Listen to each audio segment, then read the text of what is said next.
12 o'clock on a football Wednesday. That's right.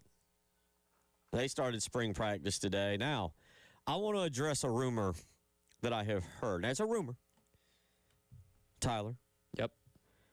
I am hearing, and we should have kept Chris Clark around to confirm or deny this rumor. I am hearing Shane Beamer opened practice by having the team go through layup lines. That's right, not your typical stretching lines, much like a basketball team does. They lined up with a football, a line on the right, a line on the left. They passed it, they cut, they threw another pass, and they dunked the football through the basketball rim. And that's how they opened this morning. Is there any truth at all to that from what you've gathered? I can neither confirm nor deny your speculation on this. But considering what happened last night at CLA, that'd kind of be in line with what took place. Dunking of all sorts. No, they didn't do that. I'm just joking. With the basketball stuff, and I've seen last night on social media people questioning the injury to Josiah Thompson. Was this another basketball injury? I thought I would be humorous to open the program. We would change things up from the serious hard takes program that we are to one of slightly more humor. Hope you're doing good this afternoon as we get you through a Wednesday. Again, as I mentioned, they are underway. They're now finished over at the practice fields. South Carolina holding its first spring practice of the day. We'll get into that a little bit.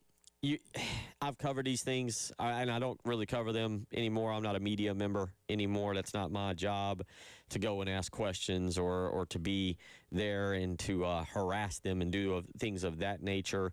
It's kind of the old don't go into the Sharks' waters. My waters are here in this safe little community studio that we have. I don't go into their waters. They don't come into mine. We have a very good deal going. But Chris and Wes were over there earlier. We've seen videos put out. Chris and I briefly discussed kind of in the little bullpen area out there. Just one of the questions that I asked, and how did Julian Walker look? Mm-hmm. Like physically just look. I don't care how he dipped and dived around a defensive end in a drill with no pads and only helmets.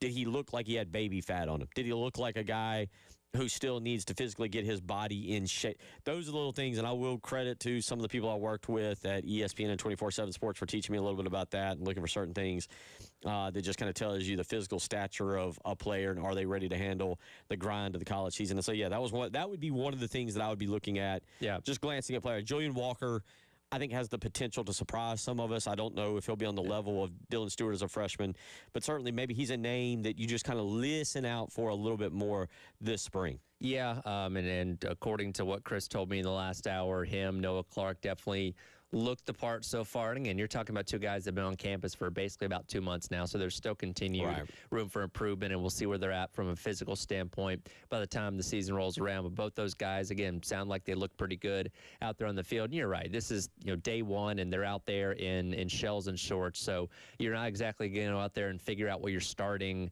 ones and twos are going to be for this upcoming season. But good to get everything off and rolling again. It did seem like Beamer was generous enough to let them see more than they usually see outside of just stretching. So you did get some of those videos of drills and stuff like that as we learn who these guys are, learn more about these coaches and stuff like that. That's going to be a process as we go through this spring practice over the next month. Yep, we will. Again, there's only so much. I mean, I will admit, back in the day under Steve Spurrier, when he allowed you to go out and watch the full practice, and I learned I really, truly did learn so much. I loved setting up down in front of Brad Lawing and the defensive linemen and listening to Brad Lawing coach, and even my little 5'6", a $160 self could have played defensive line, just learning the technique and the way that Brad Lawing would coach. And I thought he was phenomenal at it. And it was really, really cool to listen to, and you could watch and make your own observations. Whether those observations were good or not, that's a whole nother story. But you did get to watch, and you could evaluate things with your own two eyes. Now we're totally dependent, truthfully, amongst getting what I'm going to call truthful information out of said sources who were actually watching, and then passing it on to be repeated on the Big Spur or Gamecock Central or whatever may be told to one of us or things of that nature. And most things through spring practice are going to skew towards the positive. Right. There'll be some, hey, this guy could improve in this area, but mass negativity doesn't typically come out of these kind of things. And again, when we hear from Beamer, we hear from assistants, I think some of the players are speaking today, like, most everybody's going to tell you good things, right? Yeah. So you have to kind of take all that with a grain of salt. Because again, last spring everything sounded great. Last fall, everything that sounded great. They were fully convinced and felt good about backing up the 9-win campaign from the year before. And I saw when they got on the field last fall, that didn't end up happening. So I think this fan base is smart enough to know that, where it's like, all right, yeah, that's great that you feel good about spring practice, but show us the results on the field, and then we'll start to feel a certain way about that when we actually see it. Yeah, it's kind of one of the things you're going to ask a question in a little while as it pertains to baseball about, and we'll get to the baseball and the basketball from last night, but about baseball, is there anything leading up to the Florida series in a week and a half that can change your feelings about baseball? I think similar to that question, is there anything this spring that can change your feelings about next season? Whatever it is you feel right now, whatever record you're anticipating, right? Because that's a totally different, well, here is what they better do, but to say, well, Shane Beamer promised we'd be watching the college football playoff, expecting to be there. I'm holding him to that standard, but I expect him to be 7-5. Yeah. Right? Like right. Two different things. But with that being said, is there anything this spring that we can learn from this football team that you walk away from giving you more confidence in South Carolina football going into September of 2026? We'll get into that a little bit today. Question on the text line, just to kind of clear up some things, says, I might have missed it, but did they say anything about why Josiah Thompson waited this long to get surgery or to start the surgery process? Should it not have been done immediately after the Clemson game? Here's what I was told. Again, sources and third parties, so forth and so on. That they weren't sure how this injury would play out, and that the initial thought was with rest, it would heal. And Shane Beamer was pointed out, Shane Beamer said something yesterday that might have gone a little under the radar, and it pertained to the fact that for Josiah Thompson to gain and carry the weight necessary that would allow him to be a better football player, that knee has got to be strengthened to deal with what is required of his body to be a big-time football player, essentially. Yeah. So the way it was explained to me, at least last night or yesterday afternoon, was they were hoping surgery wasn't going to be necessary, but you're not going to really miss anything. Surgery now will be done. Nobody wants to get cut on. Nobody wants to get cut on, and that's what I heard to answer your question there, Texter. And it sounds like roughly a year of a recovery process. So even if you had the surgery right after the Clemson game, that's still likely putting you on the shelf for the entire 2026 season. So it doesn't seem like there was a feasible way for him to have that procedure and still get back in time for this upcoming year, because there's rehab process and all that kind of stuff, rebuilding the strength and all those kind of things. So yeah, it's kind of seemed like he was going to be out of it regardless. But again, this does start to explain why he didn't have the best year last year and why he seemed to take a step back in a lot of ways of, okay, if he was dealing with an injury, that would explain it. Yeah, I have yet to get a answer, and I'm hoping that it'll leak out at some point, but I've yet to get an answer on what's precisely the injury is. I'm just going by what I know and what we can all. It's not a torn ACL. Had it been a torn, now I think it's not. It shouldn't be, just given the fact that they continued to play on it, and to answer your question, why they didn't do surgery immediately following the season. But PCL, MCL, maybe a meniscus injury of some type. In what degree? Again, meniscus doesn't make sense because it doesn't take a year to come back from that. Right. To what extent it could be a PCL or an MCL? I don't know, and maybe we'll get an answer on that at some point. 803-404-6100. We'll talk basketball last night. And what I want to have the conversation on basketball is kind of a big picture conversation, because last night wasn't good. They lose the 25th loss in the Lamont Paris era by 15 points or more. There's nothing good. It's the 31st loss against SEC competition dating back to January of 2025. They are now 5 and if you count the conference, remember the conference tournament game gives them a 17th conference loss last year. If you count the conference tournament game, that is now 5-31 against the SEC over the last 2 years. And again, in the 4 years that Lamont Paris has been here, he's now suffered 25 losses by 15 or more points, which is about where I draw the line of, okay, you're getting blown out. Yep. What I am fascinated to hear y'all say, because where can fans really truly voice their displeasure? By giving up your Gamecock Club dues, you're really setting yourself back. By giving, if you want to continue, if you want to jump back into being a member, you don't necessarily start at the bottom if you come back in with another $100,000, Tyler. But if you give up your season tickets, you lose those tickets. Right. Let me just give an example. I told somebody this the other day.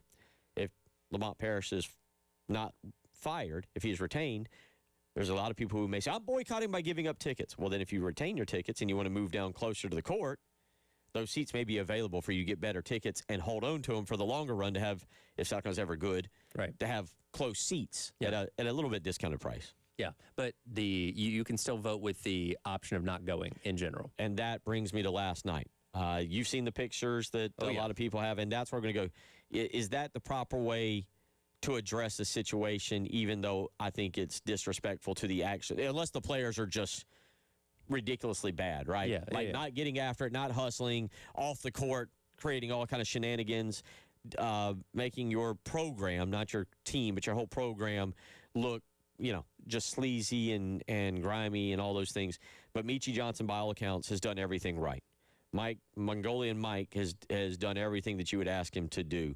Eli Sparkman has been hanging around here. I know he's more of a walk-on who got a scholarship this year, but he's that kind of guy. You get the point. And then I'm going to ask you this question too, Tyler, and this just popped back into my head. I meant to send this to you last night. Last night, I think Eli Sparkman is that guy. I'm not 100% sure on this. Will we ever see another 4-year senior, a player that has 4 years at the University of South Carolina walk on senior night? Ooh, it's a good question. I won't say it's impossible, but it's definitely not the norm in today's college sports. Hubert Davis last night at the end of the Clemson game, well, he had said it prior to the game, but they brought it back up, and it really got me thinking. As that game's ending, Seth Tribble for North Carolina, obviously, if you watched it, if you're a Clemson fan or if you're a North Carolina fan or just a fan of basketball, it was a great game. But Hubert Davis had said prior to the game that Seth Tribble is likely the last 4-year player ever at North Carolina. And I'm sure he was talking about kind of bigger names, not like a walk-on who sticks around, who's getting a degree and also being allowed to play basketball too. Yeah. But to his point, I thought about it. And if that's North Carolina, where you are very attractive to high school talent, but then I thought about it. They're attractive to basically the one or two and dones. They're attracted to the high-end transfers. Is the day of senior day being 4 years of you putting in at that university completely over?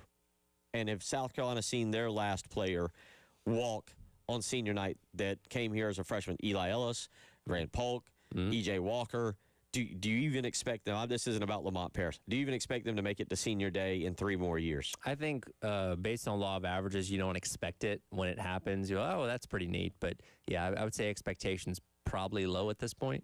Okay. It got me thinking, and I was like, for someone who grew up watching all these guys, I don't have an answer for that. Sparkman, by the way, was here 3 of the 4 years. I think he quit basketball from his freshman to junior year. I think he quit. He just didn't play, and then came back last year to be a part of the team. But he didn't transfer anywhere else to be on any other team. He just stopped playing basketball. So I guess Eli Sparkman might have a place in South Carolina history as being the last truly 4-year guy to walk on senior night. Keep this in memory for a weird bar trivia question that could come up at some point in the future. That's one of those things we'll have to kind of go back and reference every single year to see how long that lasts. 803-404-6100. We'll get into that basketball game a little bit, but again, go back to the crowd, what it means and what the future of South Carolina basketball is when we return. You're listening to the Halftime Show.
12:19 on your Wednesday. Tyler Head, Captain Dave Adair, and Bill Gunner as we get you rolling along. Women's SEC basketball tournament is underway up in Greenville, and it is a shellacking being handed out right now by the 9-seed Kentucky Wildcats on the number 16 seed Arkansas Razorback, 65-39.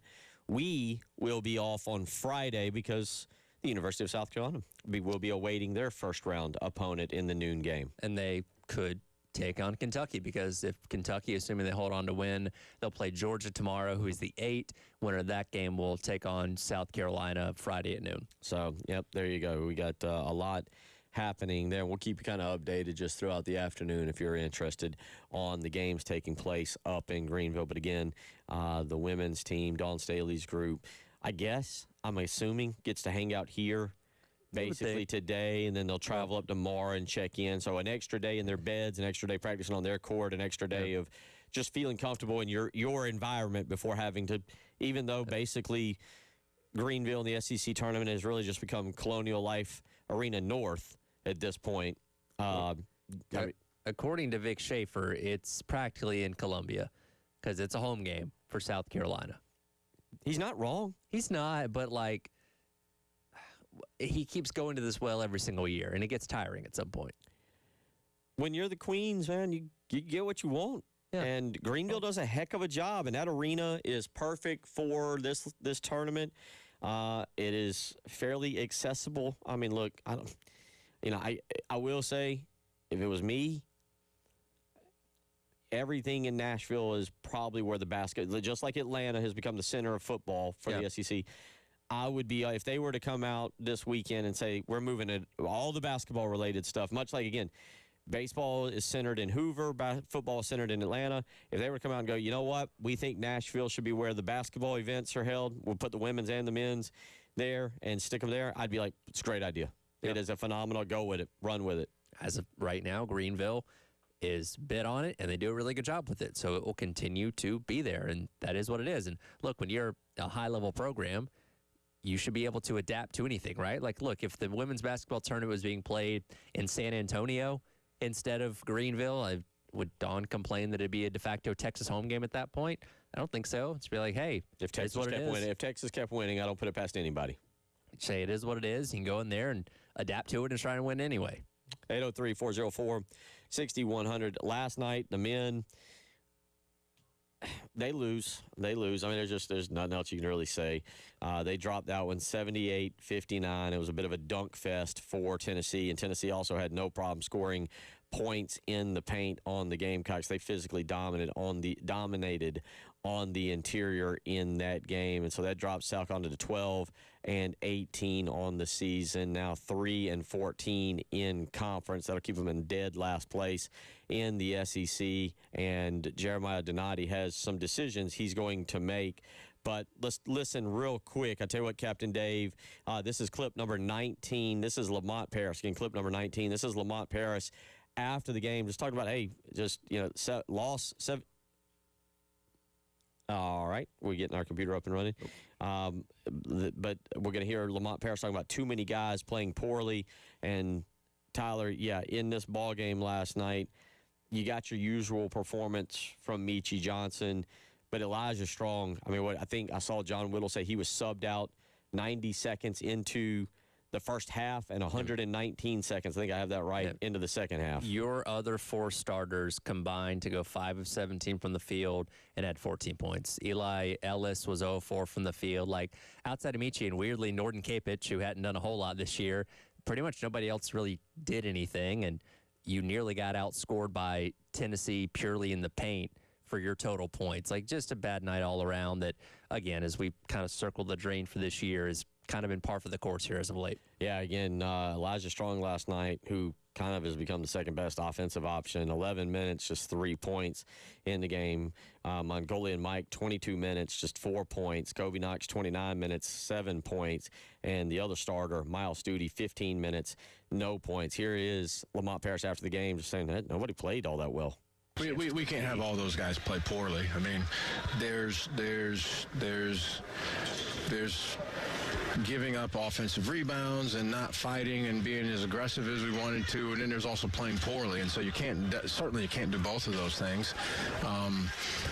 You know, it's hard to consistently, for some guys to consistently have a baseline of product that they put out. And so today we had multiple guys that just didn't have a good day offensively. And so that just makes it, it makes it hard. That's why you're going to put up a number that's in the 50s. And if you put up a number that's in the 50s, you're putting so much pressure on your defense to come and hold a team like that down. And it's just difficult. It's not realistic, honestly. But so we needed a couple more guys just to play better. Don't have to play great, but just play better.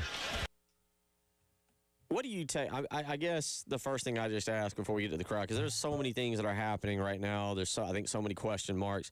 What do you make of kind of just his tone, kind of saying, hey, guys got to play better, but I don't feel like also going fully overboard attacking his players?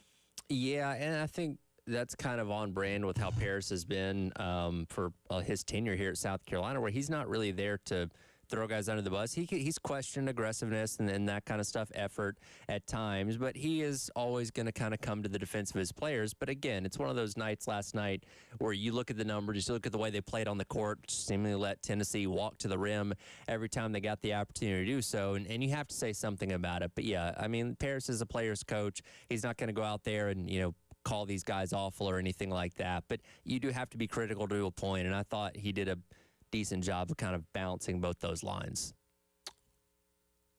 The crowd last night, so here becomes the big question. What does a crowd essentially not showing? And it was an early game. I'm not defending the crowd, and I get it. I totally understand. It was a 6 o'clock game. A little bit more difficult to get off work and go and do it. Spring sports are happening. Even if you got younger kids, you might be involved in soccer right now. Little League baseball, cheer is going on. There's so many other sports right now. If you might have a child doing dance right now, 6 o'clock is prime. Like, go do your afternoon hobbies kind of thing. So with all that being said, I do get that. It makes it a little bit more difficult to be there. But you looked at that crowd. If you haven't seen it, Jack Veltri has got some pictures up. He's got 2 videos up, too, of players specifically walking out. I believe Michi was one of them. I can't remember the other player. And in those videos, you just see it's empty. I mean, it's empty. It is dead empty. It looks like a Friday afternoon, almost practice with a couple people in the stands watching. What do you think that does for the athletic director to see that environment? I think it is something you have to take into account. And I believe yesterday we talked about, the Matt Norlander comment that he had in his article the other day discussing hot seats, where he, like a lot of people that we've been talking about the past couple weeks, do seem to think that Lamont Paris is going to be coming back for 2026 and 2027, barring something, as Norlander put it, drastic changing. And again, I don't think the results on the court over the next now 2 games, when you include in the SEC tournament, I don't think any of that can drastically alter the way you look at this. But when you have this essential protest from your own fans by saying we're not even going to show up to a game to honor outgoing seniors like Michi Johnson and see the final home game of the regular season, I think that's something you have to take into account. Does that change his mind? I don't know. Probably not. But it is a way, as a fan base, like you said, to voice your displeasure by saying, hey, this is how much we've given up on this team and this program. And that makes it an even tougher sell, in my opinion, if you are going to bring him back. Because guess what? Those same people are the ones that are going to have to be cutting you checks to make sure you are competitive in the SEC coming up next year when it comes to your budget. And that makes it a harder sell to me. 803-404-6100. We'll have a little bit more conversation about that. There's only so much we can do. We are basically a week from today, South Carolina will participate in the men's SEC basketball tournament. They will take, I would have to look at it and thoroughly break it down, but I believe they're going to be in the 16 seed, if not the 15 seed, and that'll place them against the 9 or the 10 seed, and we'll kind of see exactly how that plays out. But you would kind of expect next week to be the end of the season, and at that point, we start to get the answers to the questions of the future of South Carolina basketball that we have patiently been waiting on since, unfortunately, about mid-February. 803-404-6100. Baseball played last night. They won convincingly. A little iffy there for a little while, though. We'll talk about it. You're listening to the Halftime Show.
803-404-6100. A couple of y'all weighing in this afternoon. Jerry weighing in says, great show. Thank you very much, Jerry. He says, on the subject of basketball, we have a team of individual players that don't know how to play team ball. That's on coaching. Just my humble opinion. Going back to the crowd last night, and good point there on the text line, if this was a team of guys that had played for like the past 3 to 4 years together here, same result, team still in the same standing, 16th in the SEC, but it was more than just like Michi Johnson that people had a connection to. You think more people show up for that? Like if it's a bunch of guys that have been here for 3 or 4 years? Yeah, I do. You grow accustomed to this is a part of college basketball that really this is where I think the game is not as popular as it was, and why I think the women's game has risen. You can't connect with guys the way we could when we disliked Christian Laettner, or when you got to know Mateen Cleaves at Michigan State, or some of the players that would come through. Steve, I go with some of the Duke players that became disliked, but Steve Wojciechowski back in the day. Ed Cota is up there in terms of all-time assist players. I remember him very well at North Carolina, and he really came to mind the other night because Braden Smith at Purdue is about to pass him on the all-time assist list. But there's a lot of players like that you developed, good or bad, a bond with. You pulled for, you pulled against. Even a Grayson Allen from Duke. Sure. You know, you got to know, and you might tune in to see Grayson Allen have his lights punched out for tripping or kicking someone, but he had your attention. And in the women's game, you started to develop that. You had a couple of years ago people that got into Asia Wilson and then Aaliyah Boston, and say what you want, got into Angel Reese and Haley Van Lith at LSU, and some of the other girls that have come through. Juju Watkins would be one of those this year, but unfortunately she's out injured. Yep. And so, you know, you had people, actually, you've had players in the women's game now that have to stay 3 years, and so people get to know them because women's basketball is more prevalent on television now, and they promote the stars 10 times better than they used to do. Caitlin Clark's an example of that. Whereas in men's sport, Cameron Boozer, you promote it like Arizona's probably Arizona, Michigan. Can you name a Michigan player? Do you think their average person can name a Michigan player? Probably not. You know, I didn't know this until last night, and it was just part of a list that talked about the top transfers in the country. 4 of Michigan's top 6 players are transfers for this year.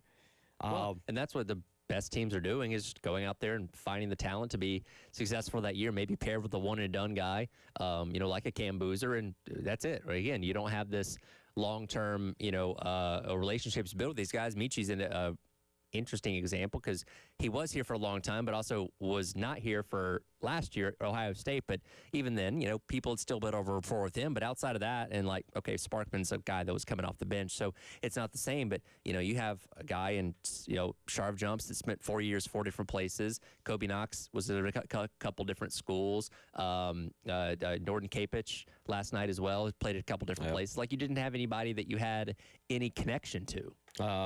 I'm trying to just think. I mean, even in the Frank McGuire era, there are players that Miles Studi had been here for a while, so yeah, but he did play 1 year. But he also had missed 30 games in his time here. I also, and I'm not trying to pick on Miles. I think the last 2 years have been so bad as he's tried to be healthy. He obviously didn't play much last year, but this year it's just been so bad that I think. And he constantly was starting, and you were wondering if that was the guy you needed to start. I don't know, but you know, with that being said. You know, I go back to the Frank Martin, even the Frank Martin years, Dave Odom years. You know, there are players that we got to know that maybe didn't play a lot that you still got to know through 4 years. I go back to Eddie Fogler, Bud Johnson. I think everybody can remember that.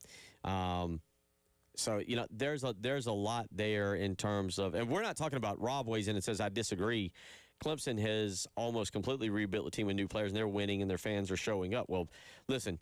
Winning and fans showing up go hand in hand. There's a direct correlation there, because if South Carolina, like 2 years ago, was playing Tennessee for the #1 spot in the SEC, that place would have been full. But, Rob, I do agree with you with what you're saying. We're not blaming.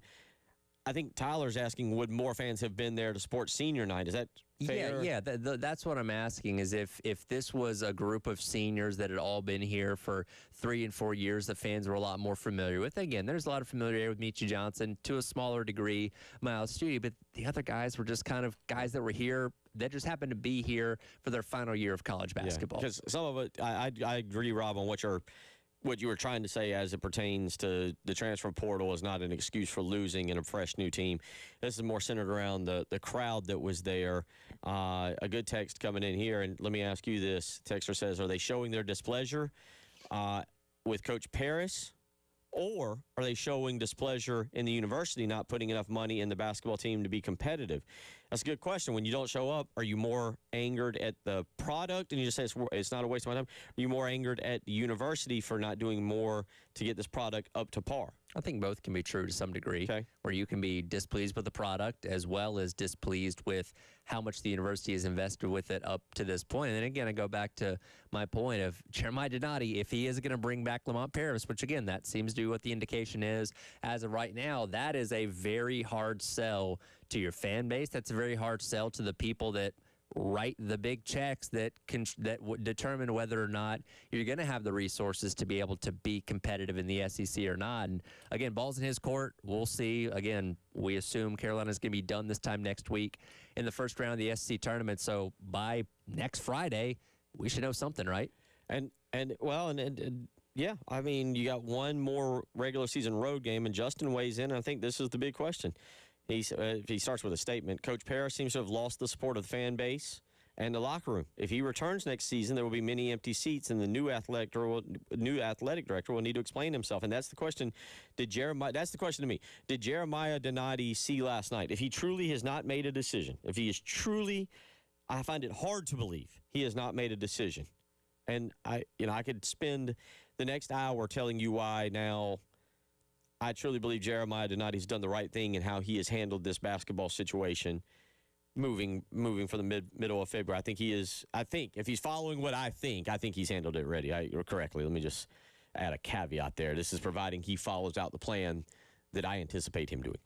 But did he see last night and see the crowd, and does he have the vision to think, boy, if things don't go well in November, is this what I want to spend December, January, February, March, or if things start off bad in January, do we want to do this again in February and March? It depends on how much he's leaning one way or the other. If he's like 55-45 keeping Lamont, something last night could maybe move that needle in the other direction. If he's like 80-20, I don't think something like last night is going to really change the way he thinks about it. Because, again, the crowd's been poor for a while. That was definitely the worst we've seen in a while. And I don't know, maybe he does write it off as it being an early game and baseball happening, almost at the exact same time as well. You can kind of create whatever narrative you want in your mind, but I think it really depends on how much he's leaning one way or the other prior to last night in terms of how much that can affect his possible decision.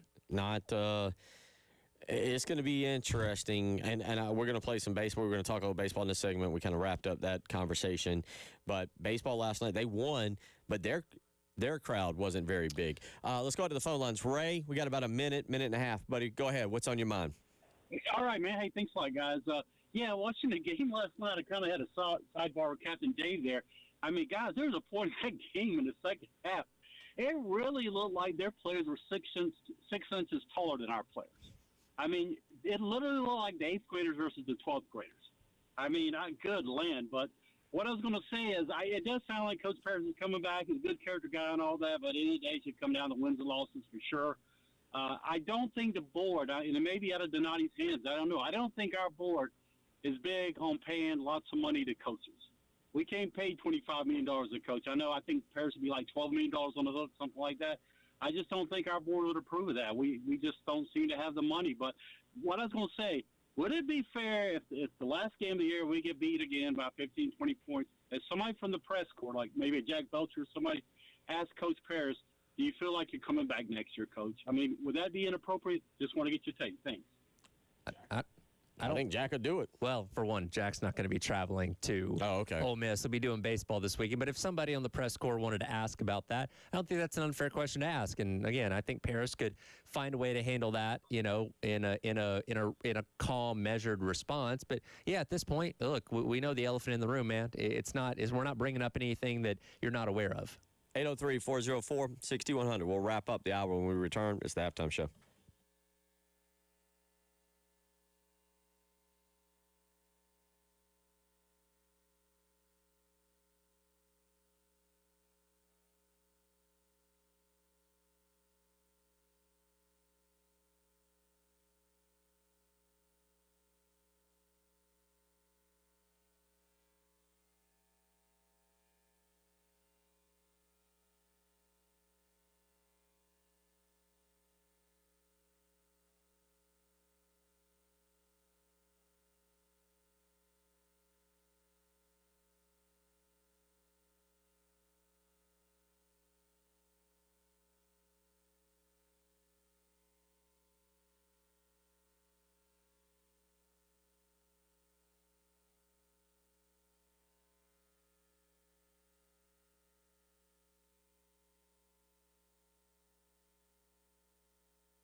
Russ weighs in and says, Bill, I asked Tyler the same thing. I don't know if he asked you this earlier. Says, I'm wondering if our basketball, baseball programs are going to be put on hold to see how the football program does and if they've got to do a buyout with Shane. What are your thoughts on that? I'll start with you. Yep. Because I think he hit me up on the text line about this yesterday, and that's, I could see that being an idea. Now, Jeremiah is not going to say that. He's not going to say, well, we can't bring in a new baseball or basketball coach until we figure out what football is going to be, but there is only so much money to go around. And, of course, Beamer's buyout would be bigger than any other coaches that we're talking about here. So I wouldn't say it's 100% yes, but I understand where the question's coming from. This is my opinion, all right? This is my opinion. I think barring a catastrophe, and catastrophe is 4-8, all right, 4-8, I think Shane Beamer, his seat might be hot to you, and I'm not saying you, Russ, I'm just saying you, the fan, but might be hot to you. I don't think it is to Jeremiah Donati. I think the money just spent for Stan Drake and Kendall Browse and Randy Clements shows a commitment. So all of them got, I believe, 3-year deals, too, and all of them got pretty sweet deals. I get what you might now. The caveat to all of this, did Jeremiah Donati do this with a sinister laugh knowing Kendall Browse would be the coach in waiting? If this is the direction that they elect to go. That's a bold. Well, that'd be assuming the offense is good, even though Also the season that. isn't great. Because, if the season's bad and you're still in the hundreds in every offensive category, that's a pretty tough sell, too. Yeah, we'd move on from Beamer, but, hey, Kendall Browse is ready to take over. That's a hard thing for your fan base to get behind if that's the case. My thinking is that Shane Beamer is fairly safe. And that doesn't – you guys got confused. You men and women got a little confused a couple weeks ago when we said it. I'm not advocating and saying 5-7 or 6-6 is acceptable. What I am saying, what I do believe is that if they go 6-6, 5-7 is going to be a little tough for Jeremiah Donati to sell because that'll be 3 losing seasons and 4, and that's a little bit different. But which reminds me of another coach who's got 3 losing seasons and 4. But we're having that conversation. But with that being said, I just 6-6. I think Jeremiah Donati says, all right, you got everything turned around. Let's see. And 6-6, I'm going to assume means the offense wasn't just firing on all cylinders to where you worry about losing Kendall Browse to somebody else. And I also assume that means the defense had a little bit of a struggle to where you're not losing Clayton White, so you kept bringing both your coordinators back. You see, I feel like Shane Beamer's got a longer leash than many of y'all think under Jeremiah Donati, whereas Paul Maneri, my guess on Paul Maneri, this is just simply me spitballing here and talking. Coach Maneri, if you're listening, I'm ballparking here. But I will say my theory on this. At his age, with his reputation, I think I can see him pulling kind of a Steve Spurrier-esque into the season if it's not going well. Just saying, no, the game's passed me by. Yeah. These guys, I'm not saying they do or don't listen to him. We'll play some baseball coming up in the next hour and let you listen to his answer on Will Craddock last night. But I see Paul Maneri more being willing to go, look, my reputation speaks for itself. I don't need to ruin it here. I will step away before you fire me. I don't need that tarnish, that stain on my resume of being fired at South Carolina. Yeah, there is more of a legacy with him because, again, he's been doing this for 4 decades. He's won a national championship and been to Omaha a million times. And the longer this goes on for Gamecock baseball, if things don't improve, the more that, runs the risk of tarnishing that a little bit. And, for Beamer and Lamont Paris, they have only been at this high level coaching at South Carolina, so they don't have that same kind of thing to obviously take into account when it comes to their tenures. But I think you're right. If baseball ends up having another 6 and 24 year in SEC play and you're nowhere near the NCAA tournament, that is something I could put on there as plausibly happening. 803-404-6100, how you can weigh in. I tell you what, we will finish up this basketball conversation and move on to baseball coming up in the next hour. So to finish this up, Tyler, we kind of start with, again, you play a game now against Mississippi coming up on Saturday. Is there anything you think that could occur that changes the direction of thoughts for Jeremiah Donati on, are you with me? He doesn't need to make an announcement at this point. Here we are. But the decision from him has to be in, right? You would think, and look, Mississippi is bad too, They're towards the bottom of the SEC. So I'm assuming this is probably going to be a pretty tight game between those two teams. Now, if you went out there and got blown out by 40 points, that's obviously a terrible look, and that could have some influence. But no, realistically, I don't think there's anything that happens this weekend that really changes what is inevitably going to be happening here within about the next week. Because, again, assuming Carolina loses in day one of the SEC tournament, then your season's over, a week and a couple hours from now, and then decisions get made. And again, especially as you enter into the NCAA tournament, if you were going to make a move, then you need to have that job be wide open, ready for whatever coaches are going to be interested in it as their, tournament times come to an end. Or if you're going to, announce he's coming back, you need to make that pretty quickly too. So again, that's why I kind of put, next Friday is like, hey, we should know something by then. Let me say this. If the decision has been made to bring him back, I don't know why you wouldn't go ahead and announce it. And here's why I say that. If you remember in that first year, Lamont Paris, the team went to Nashville to go to the SEC tournament. Lamont Paris made a detour to Charlotte to meet with B.J. Mack. Mm-hmm. He knew what he had to do that year, and he started on it. Lamont Paris can say, and his staff can be saying, we're coming back.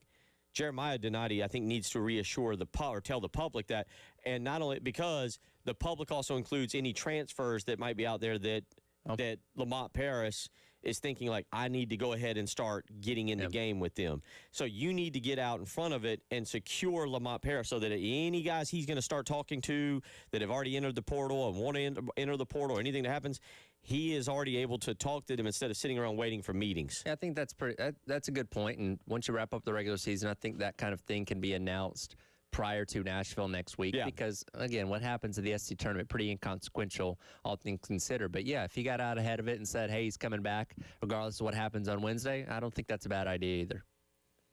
803-404-6100. Anything you want to weigh in, I'll get back to some of these text messages, and we will discuss the baseball team from last night. They won. That was good. Let's talk about something good.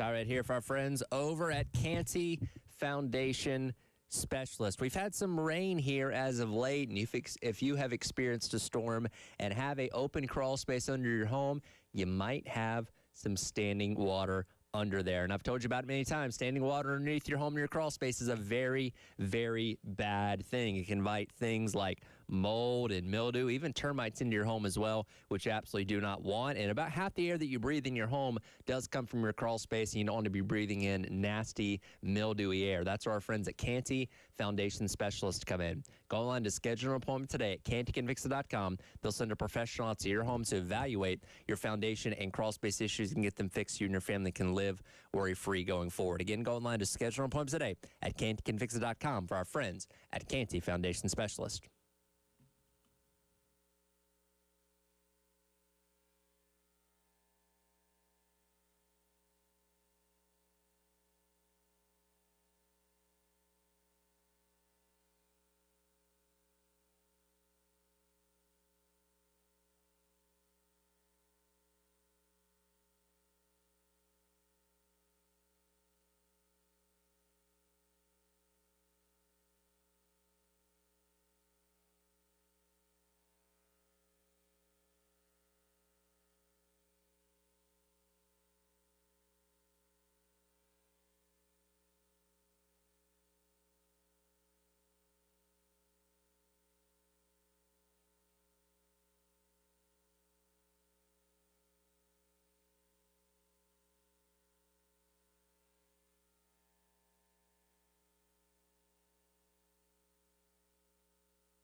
1 o'clock on a Wednesday. Bill Gunner, Tyler Head, Captain Dave Adair, who gave us some of his cooking habits yesterday. I think I've got him. With ideas to go out and purchase himself an air fryer. Dave, did I give you at least some urge to buy an air fryer yesterday? You did. However, I just saw my Amazon credit card bill. Oh no, Dave, are you an Amazon shopper late at night, or during the day, or in the morning? Dave, are you an Amazon shopper? Apparently, according to my credit card bill, yes. Oh, well, have you filed your taxes yet? Uh-oh. Because no. If you get a return, put the return towards the air fryer. And also paying off your credit card bill, apparently, with Amazon. But air fryers aren't that expensive, man. Also, last year, I had to send the government $1,500 more. Well, hopefully that doesn't happen this year. You also said that you had all the leftover pots and pans from every breakup you've ever had, right?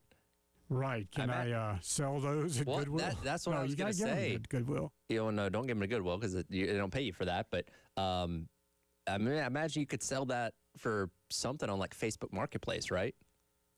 Sure. Here's 500 plates. Come pick them up for $40. I had a feeling it was a high volume of plates, Dave. You've had a lot of breakups. Yeah, I have to store those in the closet. Need to get rid of that.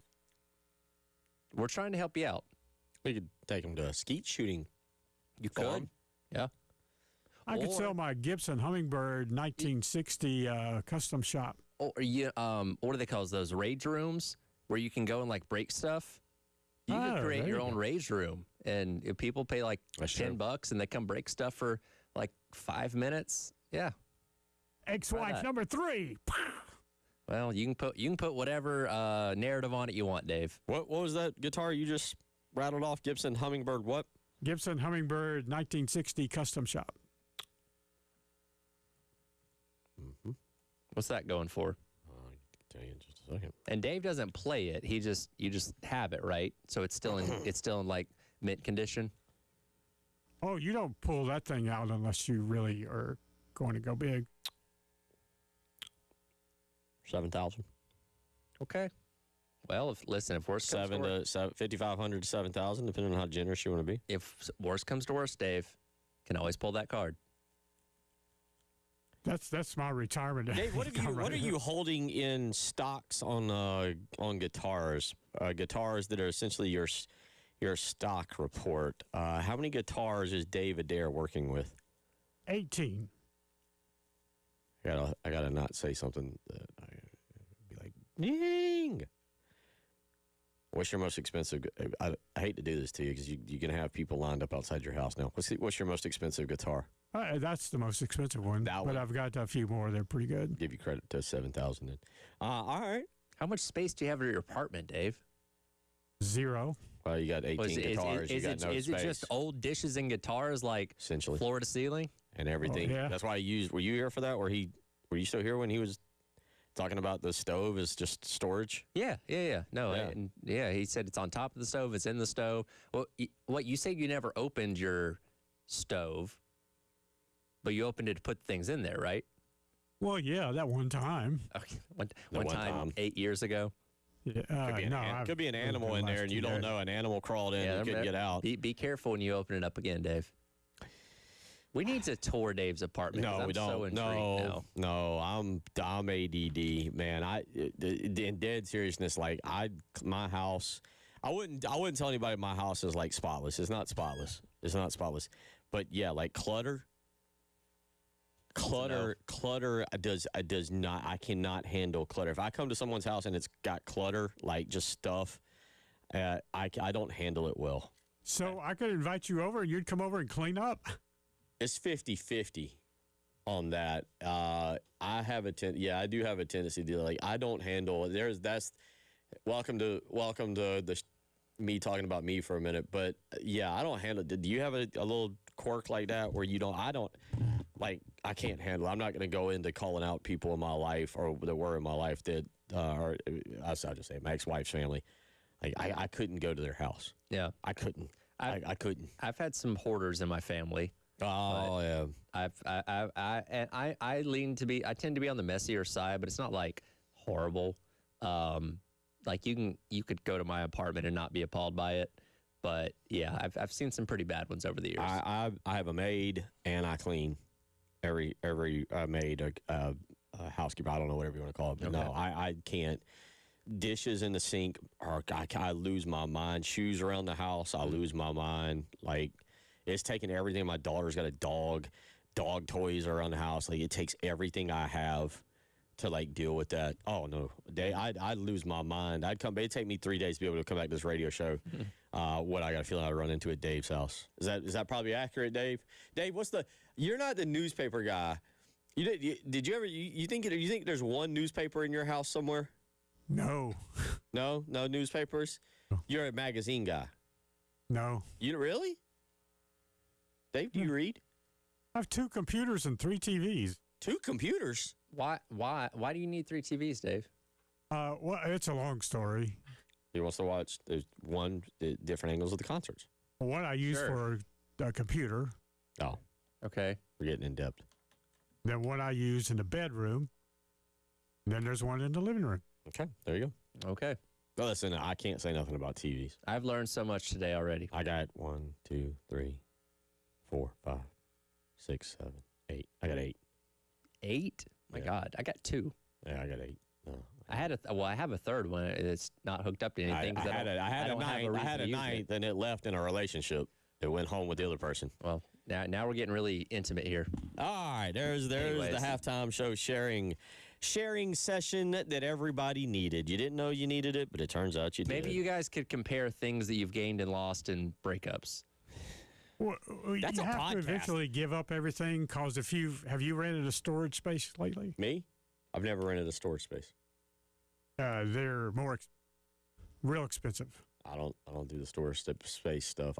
No, it goes into the trash. Dave and Bill's relationship advice. There's a podcast for you. Oh yeah, you would actually want to tune into that. That'd be a Bill and Dave's relationship adventure. There you go. You let me start going off on some podcast stuff. You're gonna get some stories. I can promise you that. 803-404-6100. Let's just move on. Cody does what it says. Tell Dave if he'd like to donate the hummingbird, and Cody can play the guitar. I don't know if he's I've going to seen donate. Cody. I've seen Cody play the guitar. I know how good Cody is.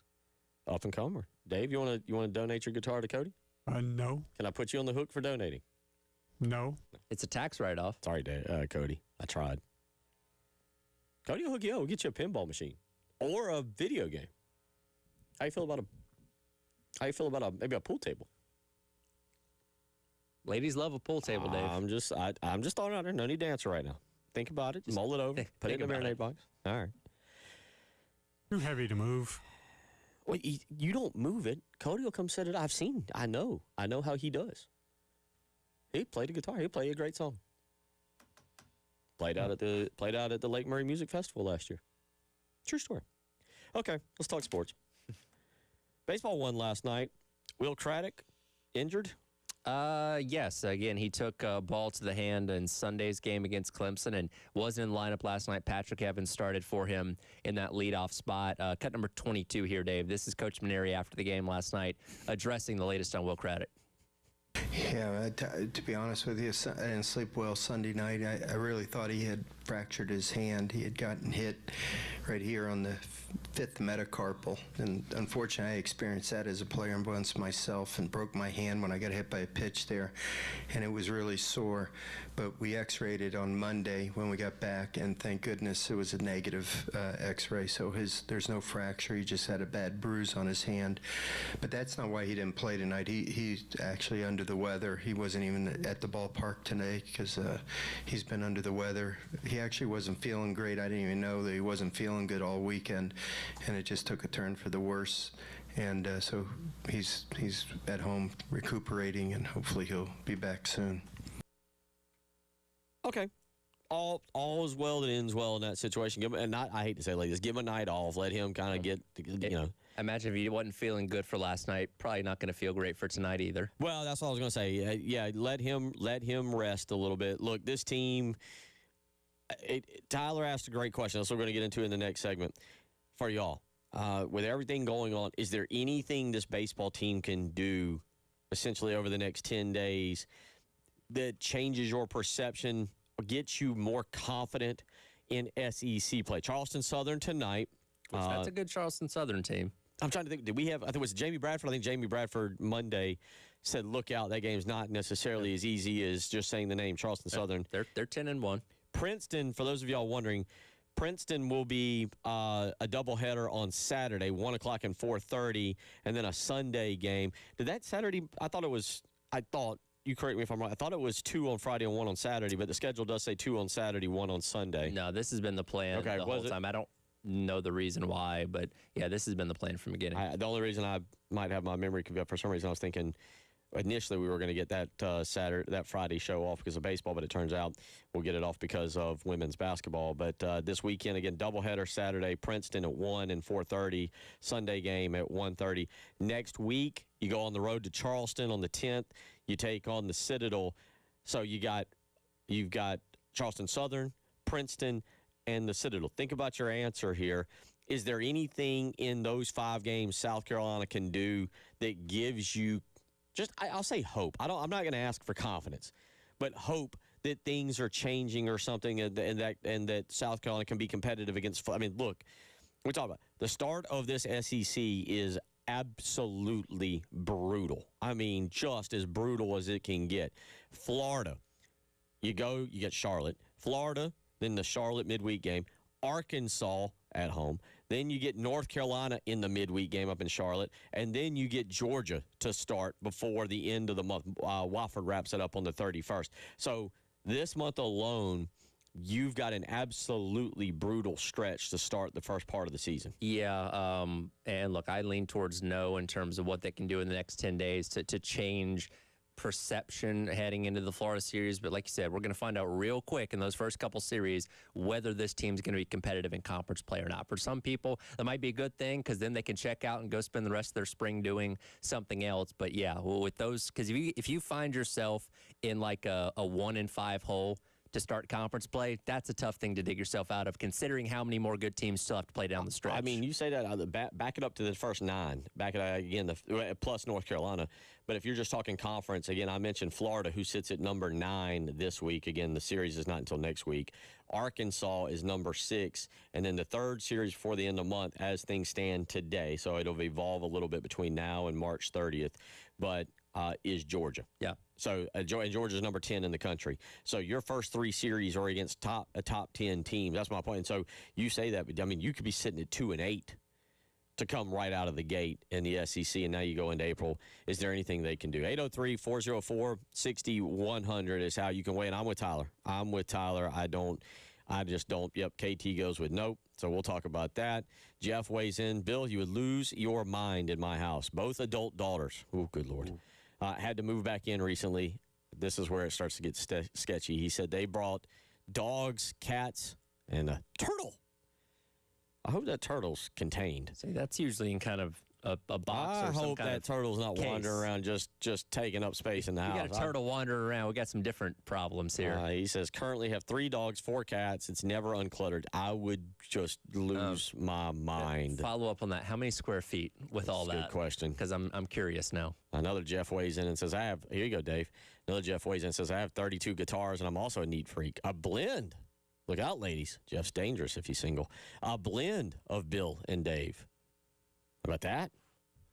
There you go, man. What would a blend of you two look like? Very handsome. Don't think about that, folks. Don't think about that. 803-404-6100. All right, well, answer the question. Is there anything South Carolina baseball can do to give you hope? So keep weighing in on that. I got a couple text messages in. We'll get to those. You're listening to The Halftime Show.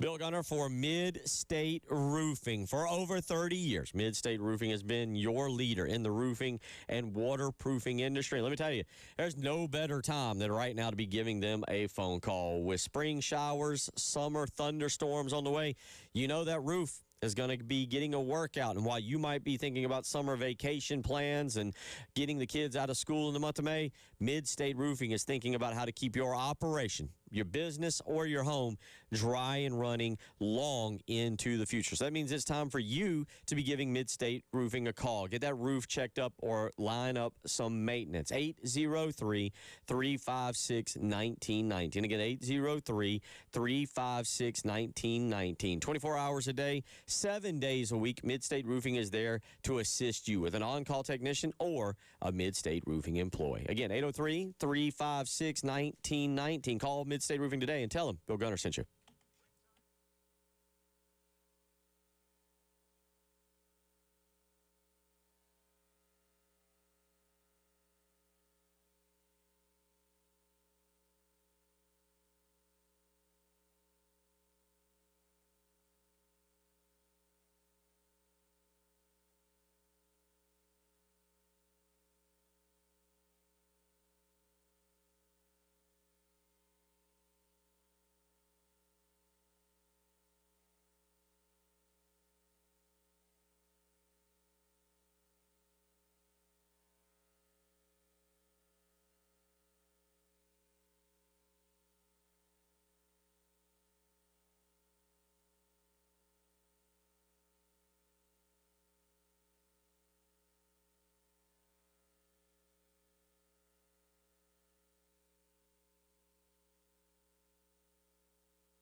Eight zero three 404-6100, how you can weigh in if you want to do so this afternoon. Bill Gunner, Tyler Head, Captain Dave Adair is, we got everything held down here.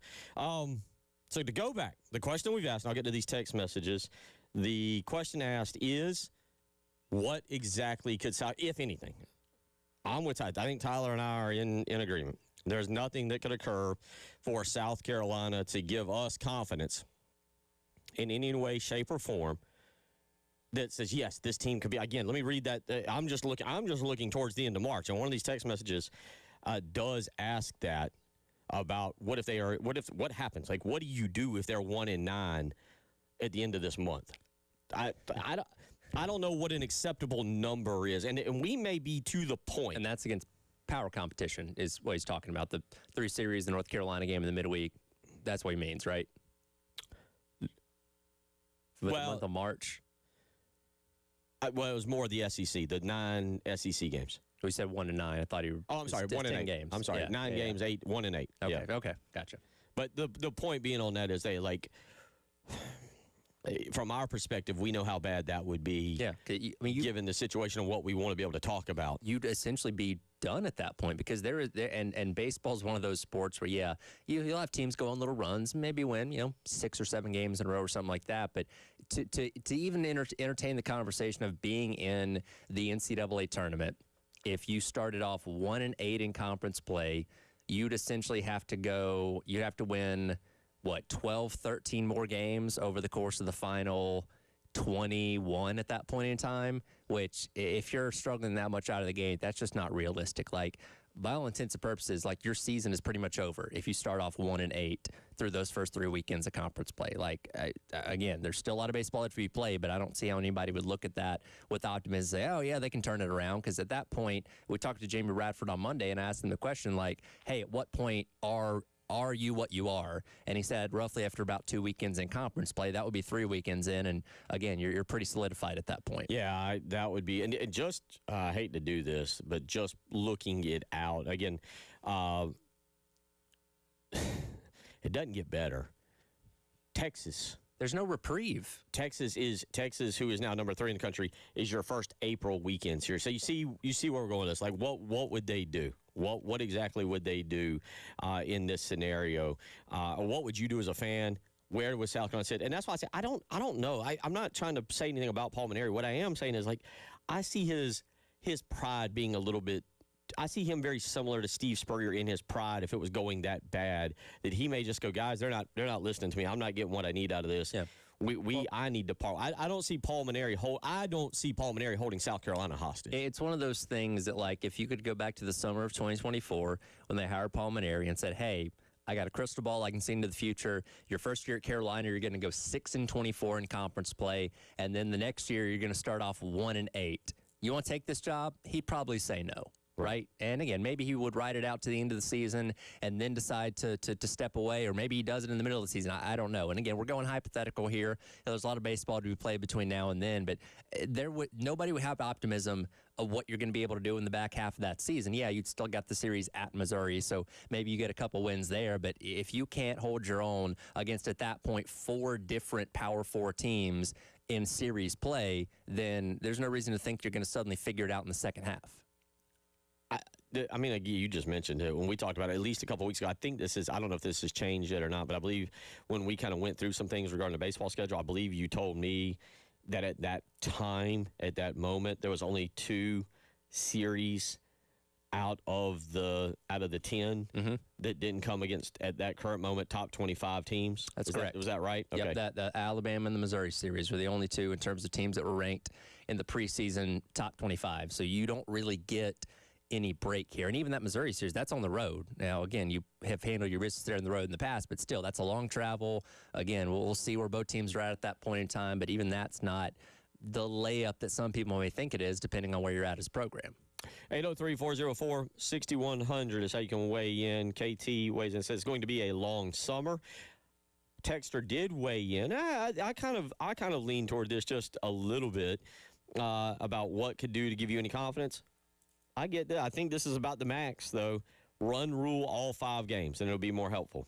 That'd be great. I think you look at that, though. Like last night's game against, I think it was Missouri. It was 1-8. 1-8 in conference play. Like, I think you look at that, though. Like last night's game against, I think it was Missouri. It was 1-8 in conference play. Like, I think you look at that, though. Like last night's game against, Upstate. Again, tied 3-3, going to the bottom of 6, but Carolina explodes for their remaining runs over the course of those next couple innings and almost run ruled them. If you score one more run in the bottom of the 8th, it would have been a 13-3 run rule. But I think we kind of look at that as like, yeah, that's kind of what you're supposed to do. And yes, at that point, 6 consecutive run rules, that is something. And you would say the offense is, not stagnant by any means at that point in time. But I don't know if that changes your perception of what they're going to do once you tick up the competition level again. I think here's the problem. And obviously, South Carolina baseball was not good last year. But they did so well against the midweek opponents. What was it, 24-0? Yeah, Am I right on that? They didn't lose to a single mid-major. So you go, all right, well, to me, I guess I should say you.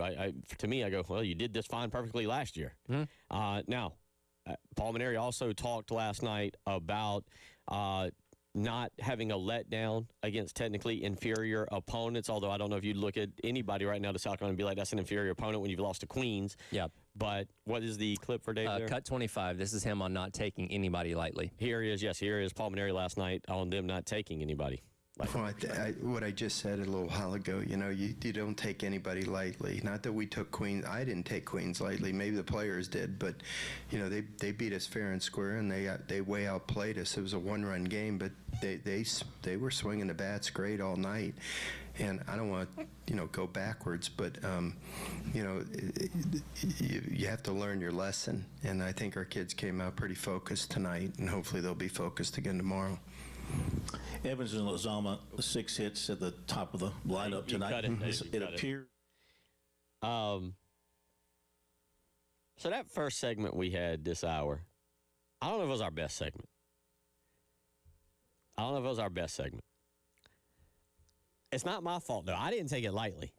Tyler and Dave might have taken it lightly. Come on, man. Don't throw your team under the bus like that, right? Like, don't. Well, and especially that's such a subtle thing, but it happened so much last year, right? And that was a big point of contention at the end of the year as Maneri looked at this team and said, well, these guys just aren't good enough. It's not my problem, it's theirs. And again, went out and flipped the entire roster basically. And now it's these little things here and there that he's peppered in a few times where it's like, oh man, it's not the best look. Or again, it's like maybe those guys took it lightly, but I didn't. So you're essentially saying that those guys weren't doing what they needed to do, but you were. Like, again, it's those things that add up as time goes along here. Yeah, now you can take it however you want. Quarter did catch the same comment and text in about it, and you can take it how you want. You can say, well, the players need to be called out. I had no problem in hindsight after hearing him kind of go back and address the situation with, I believe that was Northern Kentucky, and the being tired comment. That one I did feel like it's a little bit of a cheap shot, and I feel like that's the one where the players go, wait a minute there, coach. Like, I'm glad you were fired up for the game. You're blaming it strictly on us. And look, they do indeed need to be held accountable. Let's be honest, all college players now need to be held accountable because of NIL, and you want to get into that a little bit and some new laws that could be coming down the pipe. We're going to hit that coming up next, but in terms of a new NIL bill in Mississippi. But they do need to be held accountable, but I think that right now there's still a fine line between what your coach says that gets back to them and what they hear or how they're hearing it and how they then adjust to said coach. Yeah, and well, there's also, if you're saying this to the media, what are you saying to them when you are speaking to them behind closed doors that is up for debate as well? 803-404-6100. That's how you can weigh in if you want to do so this afternoon. You're listening to Tyler Head, Captain David Ayer, Bill Gunner. It is the Halftime Show.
1:34 on a Wednesday.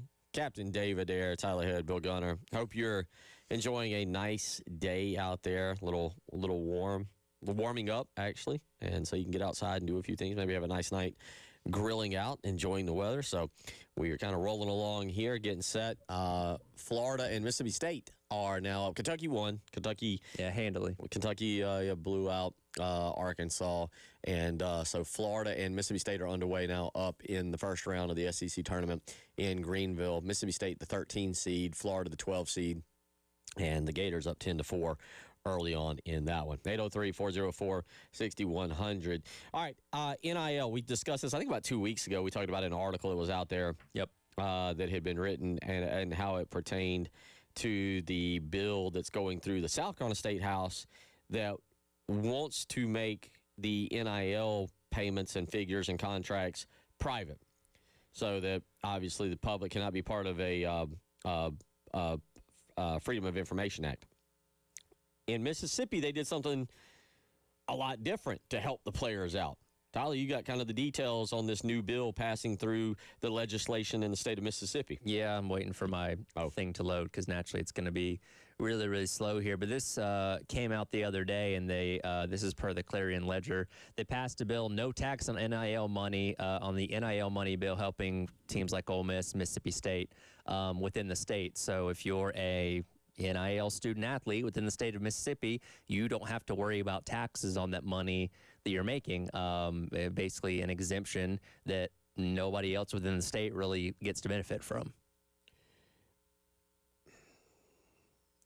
Part of me understands this as much as I understand money and politics, which is very minimal.